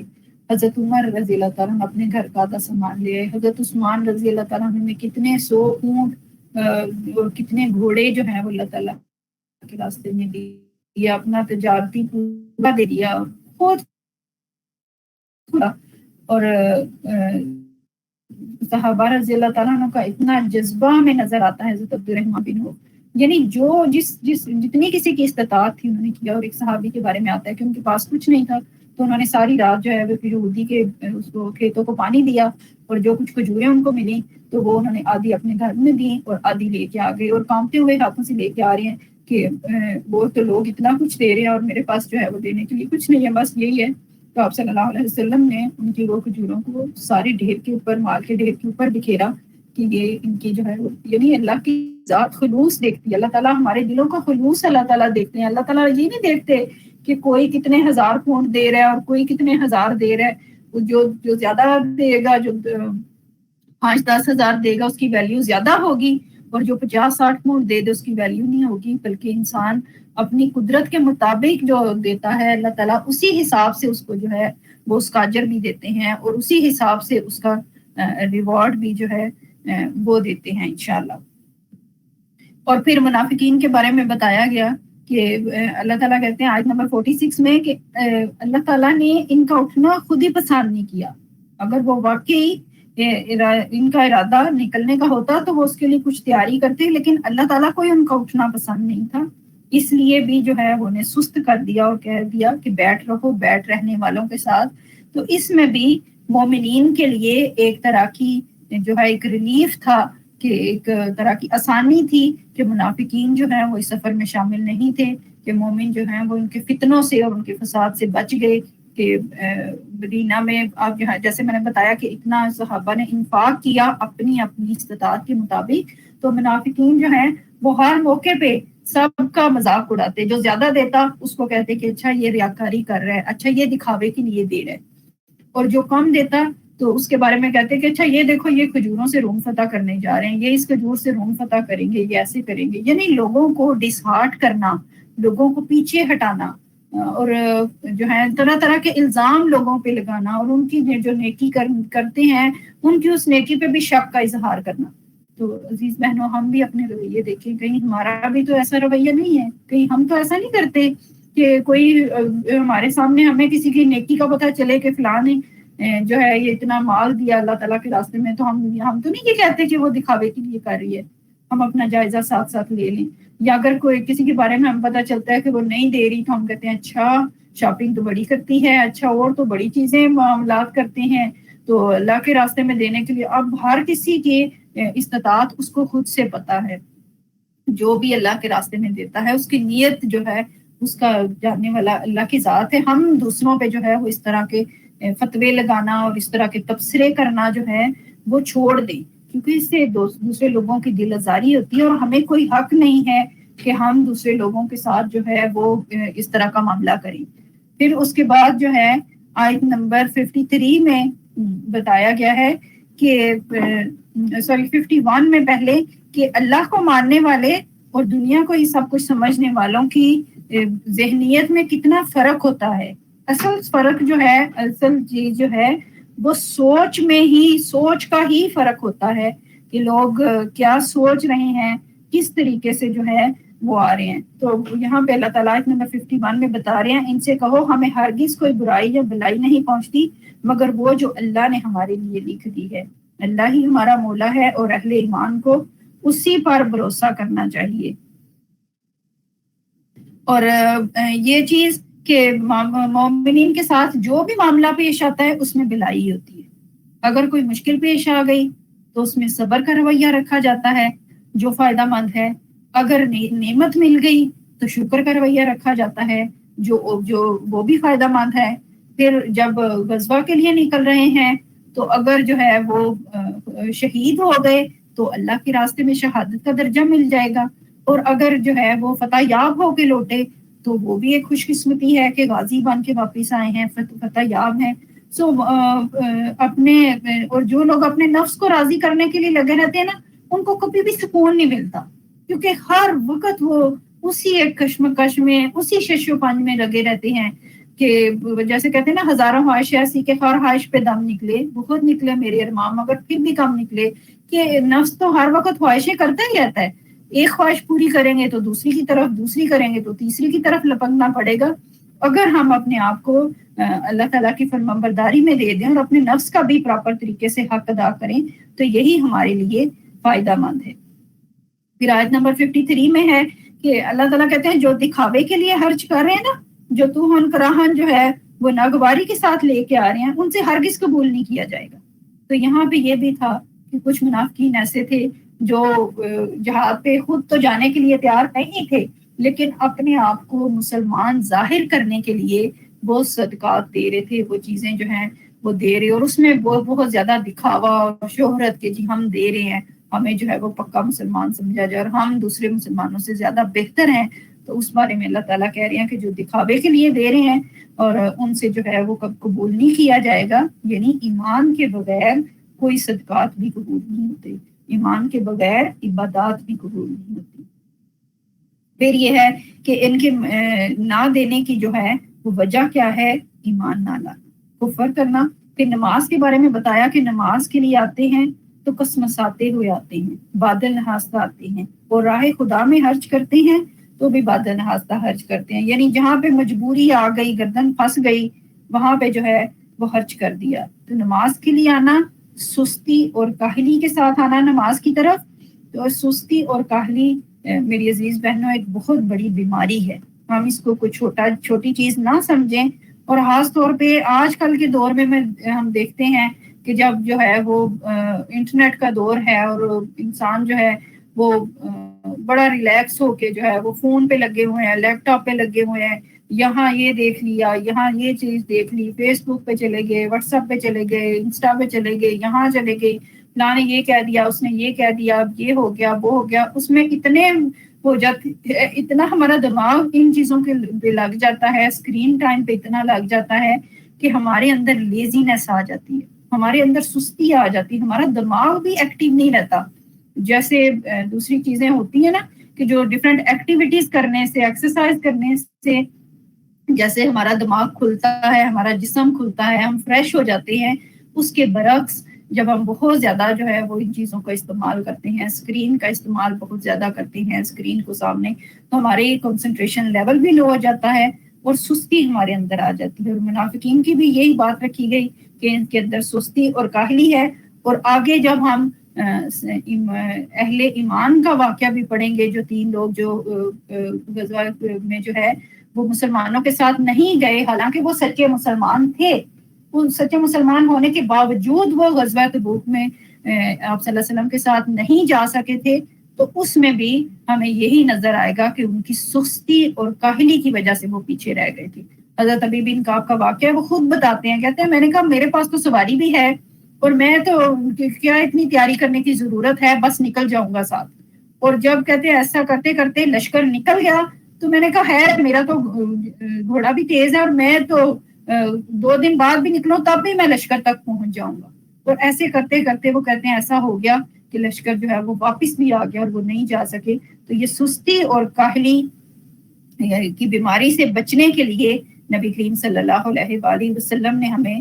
حدیث میں بہت ایک خوبصورت دعا سکھائی ہے. اور یہ دعا جو ہے وہ صبح و شام کے اذکار میں بھی ہے, یہ آسانی سے آپ کو مل جائے گی, آپ اس کو پڑھتے بھی ہوں گے, ابھی بھی اس کو جو ہے وہ پڑھیں اور اپنے بچوں کو بھی سکھائیں. تو دعا میں آپ کے سامنے پڑھ دیتی ہوں اور اس کا ترجمہ بتا دیتی ہوں. اللہم انی اعوذ بک من الہم والحزن واعوذ بک من العجز والکسل واعوذ بک من الجبن والبخل واعوذ بک من غلبۃ الدین وقہر الرجال. اس میں 8 چیزوں کا بیان ہے, 8 چیزوں کے بارے میں جو ہے وہ اللہ تعالیٰ سے پناہ مانگی گئی ہے. اس کا ترجمہ ہے کہ اے اللہ میں غم و حزن سے تیری پناہ چاہتا ہوں, اے اللہ میں عاجزی اور سستی سے تیری پناہ چاہتا ہوں, اے اللہ تعالیٰ میں بزدلی اور کنجوسی سے تیری پناہ چاہتا ہوں, اے اللہ تعالیٰ میں قرض کے غلبے اور لوگوں کے تسلط سے تیری پناہ چاہتا ہوں. کتنی خوبصورت دعا ہے. ہم اپنا جو ہے وہ معمول بنا لیں کہ ہم ضرور صبح و شام کے اذکار میں اس دعا کو پڑھیں. اور اس دعا کے بارے میں جو روایت آتی ہے وہ حضرت ابو امامہ رضی اللہ تعالیٰ عنہ کے بارے میں آتی ہے. انصاری صحابی ہیں, تو وہ مسجد میں بیٹھے ہوئے آپ صلی اللہ علیہ وسلم کو نظر آئے, تو آپ صلی اللہ علیہ وسلم نے ان سے پوچھا کہ ابو امامہ کیا بات ہے, میں تمہیں دیکھتا ہوں کہ نماز کے علاوہ بھی تم یہاں پہ جو ہے وہ مسجد میں بیٹھے ہوئے ہوتے ہو. تو انہوں نے کہا کہ اللہ کے رسول صلی اللہ علیہ وسلم مجھ پہ جو ہے وہ قرضہ بہت زیادہ ہے لوگوں کا, اور میرے پاس مال کی جو ہے وہ بہت کمی ہے, غربت بہت زیادہ ہے, تو میں اسی پریشان حالی میں جو ہے وہ یہاں پہ بیٹھا ہوا. تو ان کو آپ صلی اللہ علیہ وسلم نے یہ دعا سکھائی کہ تم یہ دعا جو ہے وہ پڑھا کرو. تو انہوں نے یہ دعا پڑھنی شروع کی اور الحمدللہ ان کے تمام مسائل جو ہیں وہ حل ہو گئے اللہ تعالیٰ کی مدد سے. تو ہم نے یہ دیکھنا ہے یہ جو ہمارے رویے ہوتے ہیں نا, جو ہماری ایکٹیونیس ہے, وہ بھی تو ہماری شخصیت کی عکاسی کر رہی ہے نا, کہ ہم کوئی ایسے لیزی بیٹھے تو نہیں کہ ایک جگہ پہ بیٹھے تو ادھر ہی بیٹھے رہ گئے, اب وہ گھنٹہ گزر گیا اور ہمیں جو ہے وقت گزرنے کا احساس ہی نہ ہوا اور ہم اسی چیز پہ جو ہے وہ لگے رہے. تو اللہ کرے کہ ہم ان چیزوں سے جو ہے وہ سستی اور کاہلی سے بچنے والے ہوں اور ان چیزوں پہ اللہ تعالیٰ ہماری مدد کریں. اب آگے چلتے ہیں آیت نمبر 60. آیت نمبر 60 میں اللہ تعالیٰ نے جو زکوٰۃ کی مدات ہیں ان کا ذکر کیا ہے کہ 8 مدات ہیں, 8 طرح کے لوگ جن کو جو ہے وہ زکوٰۃ دی جا سکتی ہے. تو وہ میں آپ کے سامنے پڑھ دیتی ہوں کہ یہ صدقات تو دراصل فقیروں اور مسکینوں کے لیے ہیں, اور ان لوگوں کے لیے جو صدقات کے کام پر مامور ہیں, اور ان کے لیے جن کی تالیف قلب مطلوب ہو, اور یہ ان کے لیے جن کے گردنوں کے چھڑانے کے لیے, اور قرض داروں کی مدد کرنے کے لیے, اور اللہ کے راستے میں دینے کے لیے, اور مسافر نوازی کے لیے. یہ ایک فریضہ ہے اللہ کی طرف سے، اور اللہ تعالیٰ علیم الحکیم ہے، جاننے والا، حکمت والا ہے۔ پھر اس کے بعد آیت نمبر 64 اور 65 میں منافقین کا طرز عمل بتایا گیا ہے کہ وہ جو ہے یہ منافق ڈر رہے ہیں کہ کہیں مسلمانوں پر کوئی ایسی صورت نہ نازل ہو جائے جو ان کے دلوں کے بید کھول کر رکھ دے۔ اور اے نبی صلی اللہ علیہ وسلم ان سے کہو اور مذاق اڑاؤ، اللہ اس چیز کو کھول دینے والا ہے جس کے کھل جانے سے یہ ڈرتے ہیں۔ آپ دیکھیں اس چیز سے بھی وہ ڈرتے رہتے کہ کبھی کوئی ایسا حکم نازل آ جائے، ہو جائے، ہمارا پول کھل جائے۔ اس حقیقت کا بھی انہیں پتہ ہے کہ اللہ کی ذات سب کچھ جاننے والی ہے اور ہمارا پول کسی بھی وقت کھل سکتا ہے، لیکن پھر بھی یہ ان کے اندر کی ہٹ درمی تھی، یہ ان کی نفسانی خواہشات کے پیچھے چلنے کی بیماری تھی جس کی وجہ سے وہ ایمان سے دور رہے اور ایمان نہیں لائے۔ اور پھر یہ کہ لوگوں میں بیٹھے خوب ٹھٹھا کرتے، مذاق کرتے، اور لوگ مسلمانوں کا جو ہے وہ نبی کریم صلی اللہ علیہ وسلم کا مذاق اڑایا کرتے، اور بہت ساری ایسی استغفر اللہ نازیبہ باتیں جو ہیں وہ کیا کرتے۔ اور جب کوئی مسلمان اس کو سنتا اور ان کو پتہ چلتا، ان سے پوچھا جاتا کہ یہ کیا ہے، تو وہ کہتے کہ یہ تو ہم ایسے بس ہنسی مذاق کر رہے تھے۔ ان سے پوچھو کہ کیا باتیں کر رہے ہیں، آیت نمبر 65، تو جٹ سے کہہ دیں گے کہ ہم تو ہنسی مذاق اور دل لگی کر رہے تھے۔ ان سے کہو کیا تمہاری ہنسی مذاق دل لگی اللہ اور اس کے رسول اور اس کی آیات کے ساتھ ہی ہیں؟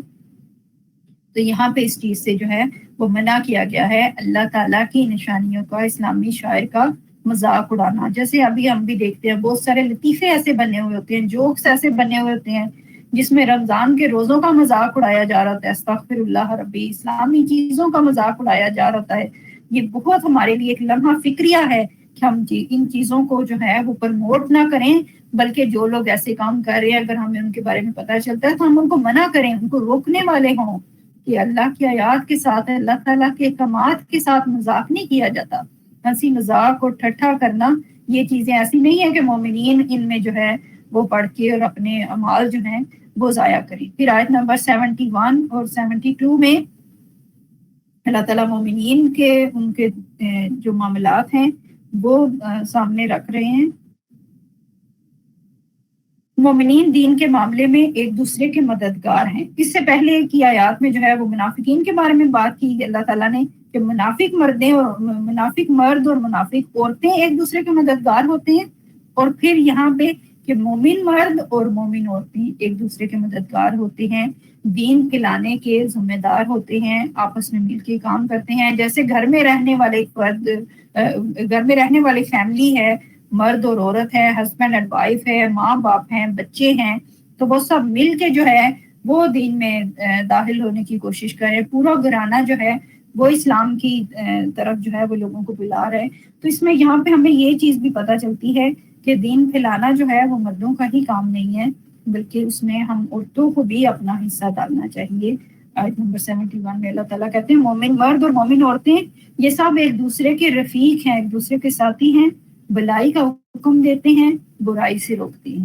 یعنی جو اچھا کام ہو رہا ہے، نیکی میں جو ہے وہ دلچسپی رکھتے ہیں اور بدی سے نفرت کرتے ہیں، نماز قائم کرتے ہیں، زکوٰۃ ادا کرتے ہیں اور اس کے رسول صلی اللہ علیہ وسلم کی اطاعت کرتے ہیں۔ یہ وہ لوگ ہیں جن پر اللہ کی رحمت نازل ہو کر رہے گی، یقیناً اللہ سب پر غالب اور حکیم اور دانا ہے۔ اور میری عزیز بہنوں، جب ہم بحیثیت عورت ایک خاتون جو ہے وہ دین کو پھیلانے کا کام کرتی ہے، اس میں کیا ہوتا ہے، دین کی سمجھ بوجھ آتی ہے انسان کو، اور سب سے پہلے ہم اپنے آپ کو ٹھیک کرتے ہیں، اپنے خاندان کو ٹھیک کرتے ہیں۔ اور اگر ایک عورت جو ہے وہ دین کے راستے پہ چل رہی ہو تو دین آگے نسلوں تک چلتا ہے، کیونکہ جتنے گھر میں جو ہے وہ بچے ہیں ان کی پرورش کر رہے ہیں، ان کی تربیت کر رہے ہیں، تو وہ ایسا ہی ہے کہ اتنے گھرانوں کی پرورش، اتنے گھرانوں کی جو ہے وہ تربیت کی جا رہی ہے، اتنے اسلامی گھر جو ہیں وہ تیار کیے جا رہے ہیں جو آئندہ آنے والے ٹائم کے لیے مسلمانوں کے لیے باعث برکت ہوں گے۔ پھر آیت نمبر 91 میں اللہ تعالیٰ ارشاد فرماتے ہیں کہ تم اللہ کے راستے میں جو ہے وہ ضرور نکلو، لیکن جو ضعیف لوگ ہیں، جو بیمار ہیں، جو کمزور لوگ ہیں، ان کو اس سے چھوٹ دے دی گئی۔ یعنی اسلام جو ہے وہ سختی کا دین نہیں ہے، سختی کا ریلیجن نہیں ہے کہ جو ہے بس جیسا ہے ایسے ہی ضرور تم نے کر کے چھوڑنا چاہے جو بھی حالات ہوں، بلکہ کیا ہے کہ ضعیف اور بیمار لوگ جو ہیں اور وہ لوگ جو شرکت جہاد کے لیے راہ نہیں پاتے، اگر پیچھے رہ جائیں تو کوئی حرج نہیں، بشرط یا یہ کہ وہ خلوص دل کے ساتھ اللہ اور اس کے رسول کے وفادار ہوں. تو یہاں پہ جو ہے وفاداری شرط ہے. تو اس کے بارے میں نبی کریم صلی اللہ علیہ وسلم نے فرمایا بھی، جب تبوک کے موقع پہ آپ گئے تو آپ نے کہا صحابہ کرام سے کہ تمہارے کچھ بھائی ایسے ہیں کہ جو مدینہ میں موجود ہیں لیکن انہوں نے تمہارے ساتھ ہر گھاٹی طے کی، یعنی ریوارڈ ان کے لیے ہے. تو یہ اصل چیز اس وجہ سے ریوارڈ ان کے لیے یہ ہے کہ وہ وفادار تھے، اپنے خلوص دل کے ساتھ جو ہے وہ ساتھ جانا چاہ رہے تھے، اور کسی مجبوری کی وجہ سے وہ نہیں جا سکے تھے یا کسی کمزوری کی وجہ سے، بیماری کی وجہ سے. تو اس میں یہ بھی ہے کہ ہم جو کام جو ہے وہ مسلسل کر رہے ہوتے ہیں اللہ تعالیٰ کے راستے میں، جس کام کی کرنے کی نیت ہم نے کی ہوتی ہے، اگر ہم کسی اپنی مجبوری کی وجہ سے وہ کام نہیں بھی کر پا رہے ہوتے پھر بھی اللہ تعالیٰ ہمیں اس کا اجر دے دیتے ہیں. تو اصل چیز ہم نے اپنے دلوں کا جائزہ لینا ہے کہ ہمارے دل کہاں پہ ہیں، ہمارے دل کن کاموں میں اٹکے ہوئے ہیں، کن کاموں کے لیے ہمیں ہر وقت فکر رہتی ہے، ہماری ترجیحات میں کون سے کام ہیں جو رہتے ہیں کہ جن کے بارے میں ہم چاہتے ہیں کہ ہم ان کو فوراً سے جو ہے وہ کر دیں. پھر 92 میں بھی اللہ تعالیٰ ارشاد فرما رہے ہیں ایسے لوگوں کے بارے میں کہ جو ساتھ جانا چاہتے تھے وہ آپ صلی اللہ علیہ وسلم کے پاس بھی آئے کہ سواری کا انتظام کر دیا جائے. تو آپ صلی اللہ علیہ وسلم نے ان سے کہا کہ میرے پاس کوئی سواری نہیں ہے تمہیں دینے کے لیے. تو وہ جب واپس جا رہے ہیں تو اللہ تعالیٰ فرما رہے ہیں کہ ان کا حال یہ ہے کہ ان کی آنکھوں سے آنسو جاری ہیں، اور انہیں اس بات کا بڑا رنج ہے کہ وہ اپنے حج پہ جو ہے وہ جہاد میں شریک نہیں ہو سکتے، وہ ساتھ نہیں جا سکتے. اور جو پیچھے رہ جانے والے تھے وہ پھر قسمیں کھاتے ہوئے میں بعد میں بھی آئیں گے کہ تمہاری واپسی پر قسمیں کھائیں گے تمہارے سامنے کہ تم صرف نظر کر دو. تو اللہ تعالیٰ کہتے ہیں صرف نظر ہی کر دو ان سے. لِتُعْرِضُوا فَأَعْرِضُوا عَنْهُمْ، وہ چاہیں گے کہ ہمارے ہم سے پوچھ تاچھ نہ کی جائے، ہمیں نہ پوچھا جائے کہ کیوں نہیں ہم گئے. اور اللہ تعالیٰ نے کہا کہ بس صرف نظر ہی ہے ان سے لوگوں سے کر دیا جائے، ان سے نہ ہی پوچھا جائے کہ وہ کیوں نہیں گئے. اور کیونکہ اللہ تعالیٰ نے آپ صلی اللہ علیہ وسلم کے سامنے ان کے معاملات جو ہیں وہ سامنے کر دیے تھے کہ یہ ان کا جو ہے وہ معاملہ ہے. اور اس میں جیسا میں نے بتایا کہ کچھ اور صحابہ بھی تھے جو نہیں جا سکے تھے، اور انہوں نے اپنے آپ کو ایک ستون کے ساتھ مسجد نبی کے ستون کے ساتھ باندھ لیا تھا. لیکن ان کے علاوہ یہاں پہ جو ہے آیت نمبر 117 میں 107 میں جو ہے پہلے بات کر لیتے ہیں مسجد زرار کی. زرار کا مطلب ہوتا ہے نقصان پہنچانے والی. تو منافقین نے یہ کیا کہ مسلمانوں کے خلاف سازشیں کرنے کے لیے، پلان بنانے کے لیے ایک مسجد بنا دی، اور ان کا یہی تھا ان کا پلان کہ ہم یہاں پہ بیٹھ کے مسلمانوں کے خلاف جو ہے وہ پلاننگ کیا کریں گے، اور کوئی ہمیں اس کا پوچھنے والا بھی نہیں ہوگا کہ بظاہر تو ہم جو ہے وہ مسجد میں بیٹھے ہوئے ہیں. تو اللہ تعالیٰ کہہ رہے ہیں کہ کچھ لوگ ہیں جنہوں نے ایک مسجد بنائی اس غرض کے لیے کہ دعوت حق کو نقصان پہنچائیں اور اللہ کی بندگی کی بجائے کفر کریں اور اہل ایمان میں پھوٹ ڈالیں. تو ان کی وہ جو مسجد ہے اس کو نہیں قبول کیا گیا، بلکہ نبی کریم صلی اللہ علیہ وسلم کو نے غزوہ تبوک سے واپسی پہ حکم دیا کہ اس کو ڈھا دیا جائے، اس کو گرا دیا جائے. اور اللہ تعالیٰ کہہ رہے ہیں کہ مسجد جو ہے اس کی بنیاد تقویٰ کے پہ ہونی چاہیے. لمسجد اسست علی تقویٰ من اول یوم، کہ جو پہلی مسجد قباء بنائی گئی اس کی بنیاد جو ہے تقویٰ پہ ہے، اور اس میں ایسے لوگ ہیں کہ جو پاکیزہ رہنا پسند کرتے ہیں، اور اللہ تعالیٰ پاکیزہ رہنے والوں کو پسند فرماتا ہے. پھر آیت نمبر 111 میں اللہ تعالیٰ نے مومنین سے تجارت کرنے کا معاملہ جو ہے وہ ہمارے سامنے رکھا ہے، اور اس آیت کو ہی انشاءاللہ ہم اپنی آج کی آیت بھی رکھیں گے. ان اللہ اشتری من المؤمنین انفسهم واموالهم بان لهم الجنہ، کہ بے شک اللہ تعالیٰ نے، حقیقت یہ ہے کہ اللہ نے مومنوں سے ان کے نفس اور ان کے مال جنت کے بدلے خرید لیے ہیں. جنت کے بدلے خرید لیے ہیں. وہ اللہ کی راہ میں لڑتے اور مارتے اور مرتے ہیں اور ان سے جنت کا وعدہ ہے. یعنی ہم انسانوں نے اللہ کے لیے اللہ اپنے نفس جو ہیں اللہ کو جو ہے وہ بیچ کے تو اس کے بدلے میں جنت خرید لی ہے، جنت کا سودا کر لیا ہے اللہ تعالیٰ سے کہ اللہ تعالیٰ ہمیں جنت کی نعمتیں عطا کر دیں، اور اس کے بدلے میں ہم نے کیا کرنا ہے، ہم نے اپنی اس دنیا کی زندگی کو اللہ کے راستے میں لگانا ہے، اللہ تعالیٰ کے بتائے ہوئے طریقے کے مطابق گزارنا ہے. اور اللہ سے بڑھ کر کون ہے اپنے وعدے کو پورا کرنے والا؟ بس خوشیاں مناؤ اپنے اس سودے پر جو تم نے اللہ سے چکا لیا ہے، اور یہی سب سے بڑی کامیابی ہے۔ تو میری عزیز بہنوں، میرا یہاں پہ اپنے آپ سے بھی اور آپ سے بھی یہی سوال ہے کہ کیا ہم لوگ اس چیز کے لیے تیار ہیں؟ کیا ہمیں اس چیز کا ادراک ہے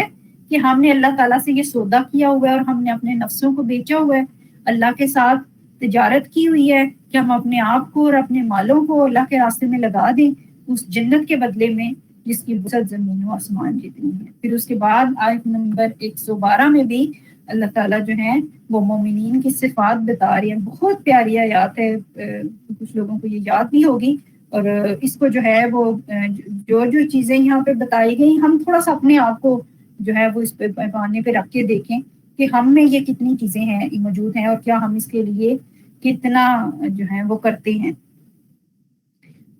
اللہ کی طرف بار بار پلٹنے والے، اس کی بندگی بجا لانے والے، اس کی تعریف کے گن گانے والے، اس کی خاطر زمین میں گردش کرنے والے۔ یعنی میں اس کی عربی پڑھتی ہوں، عربی کی آیات بہت خوبصورت دل کو لگتی ہیں۔ التائبون العابدون الحامدون السائحون الراکعون الساجدون الآمرون بالمعروف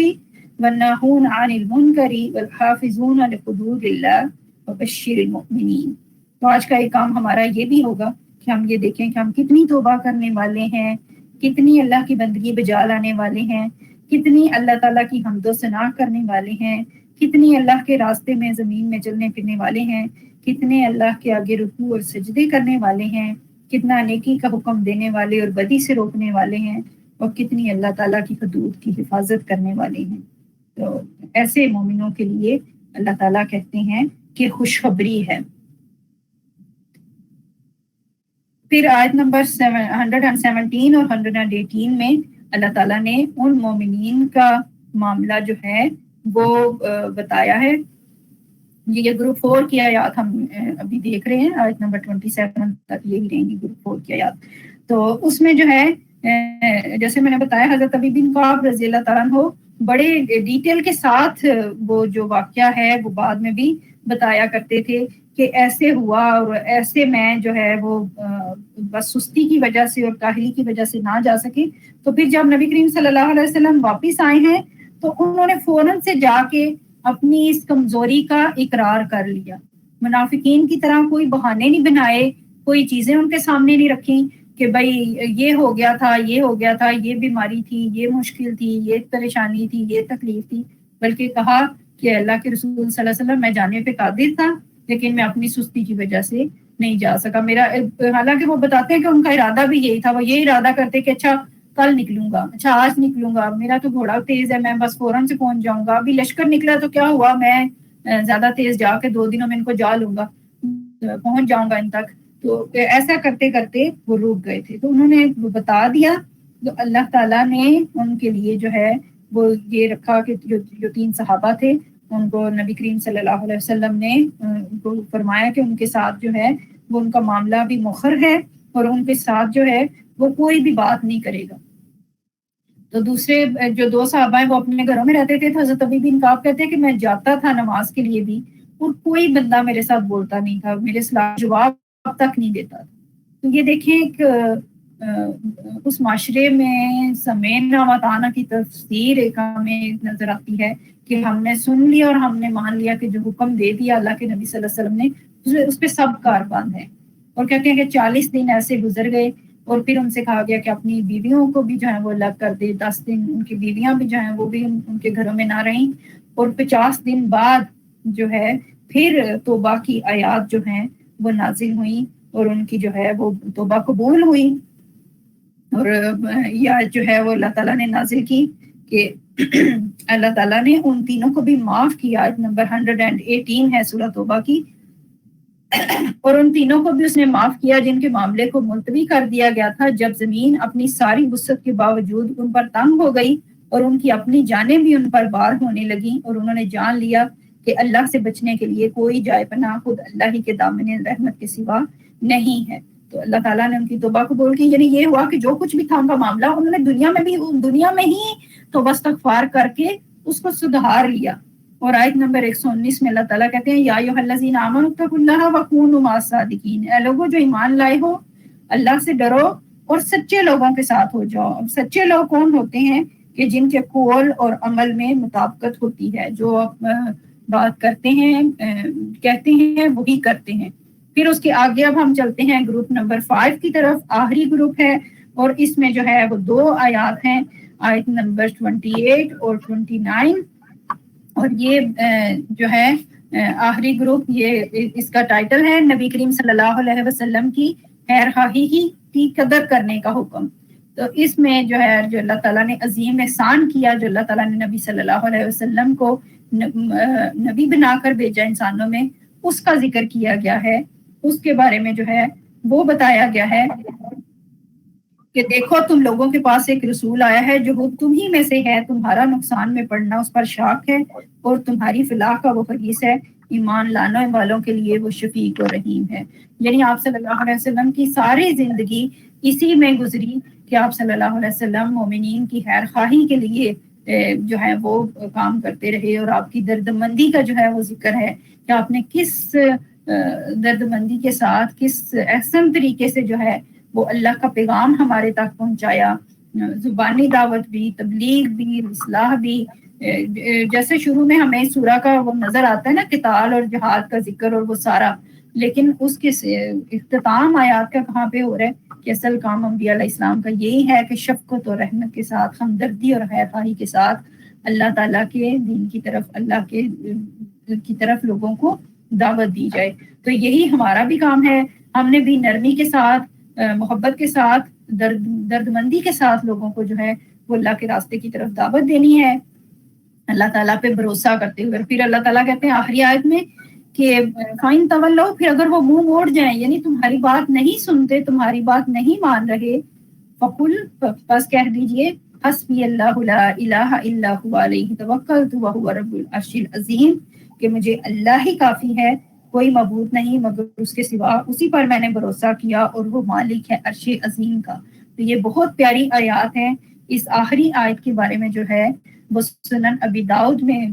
روایت ہے کہ جو شخص صبح شام 7 مرتبہ یہ کہے گا تو اللہ اس کی پریشانیوں کے لیے اسے کافی ہو جائے گا. یہ صبح شام کے اذکار میں بھی آپ کو دعا ملتی ہے, 7 ٹائمز مارننگ اذکار اور 7 ٹائمز ایوننگ اذکار میں. اور ایک حدیث کے ساتھ میں کمپلیٹ کروں گی. حضرت ابو دردہ رضی اللہ تعالیٰ نے فرماتے ہیں کہ جو شخص صبح شام یہ آیتیں 7 مرتبہ پڑھ لیا کرے تو اللہ تعالیٰ اس کے کام آسان کر دیتے ہیں. یعنی خود بھی پڑھیں, بچوں کو بھی سکھائیں, ان کو بتائیں کہ اللہ تعالیٰ پر توکل کرنے کا, بھروسہ کرنے کا مطلب کیا ہوتا ہے اور یہ کتنا ضروری ہوتا ہے. تو آج کی ہماری آیا آف دا ڈے جو ہے وہ سورۃ توبہ کی آیت نمبر 111 کا یہ حصہ ہے. ان اللہ اشتری من المؤمنین انفسهم واموالهم بان لهم الجنہ, کہ یقیناً اللہ نے مومنوں سے ان کی جانیں اور ان کے اموال خرید لیے تاکہ اس کے بدلے میں انہیں جنت ملے. تو اس چیز پہ ہم نے عزیز بہنوں غور و فکر کرنا ہے کہ ہم نے اپنی جانیں اور اپنے مال اللہ کے راستے میں لگا دینے ہیں. اللہ کے ساتھ جو ہم نے یہ تجارت کی ہے, جو وعدہ کیا ہے, اس کو جو ہے وہ وفا کرنا ہے تاکہ اس کے بدلے میں اللہ تعالیٰ ہمیں جنت دے سکیں. اور ایک دفعہ اگر ہم اس کو جو ہے سارے ٹاپکس کا خلاصہ سامنے رکھ لیا جائے کہ مشرکین عرب کے خلاف جو جہاد اعلان برات کی آیات جو ہم نے پڑھی, ان کا مقصد ہم نے دیکھا. پھر بنی اسرائیل کے ساتھ, اہل کتاب کے ساتھ یہود و نصارہ کے خلاف جہاد کا حکم, اس کی آیات ہم نے دیکھی. غزوہ تبوک کا موقع جو ہے وہ ہم نے دیکھا, منافقین کا طرز عمل ہم نے دیکھا, اور پھر نبی کریم صلی اللہ علیہ وسلم کی خیر خواہی کرنے کی قدر کرنے کا, خیر خواہی کی قدر کرنے کا حکم ہم نے سنا. تو ہم ساری چیزوں پہ سمینا واتانا کہتے ہیں کہ ہم نے سنا اور ہم نے مان لیا, اور جو بھی ٹپس ہم نے یہاں پہ اپنے لیے رکھی ہوں گی, جو سوچی ہوں گی, جو آپ نے اپنے نالج سے, اپنے علم سے, اور جو کچھ میں نے تھوڑا بہت بتایا اس سے جو اپنے لیے اچھی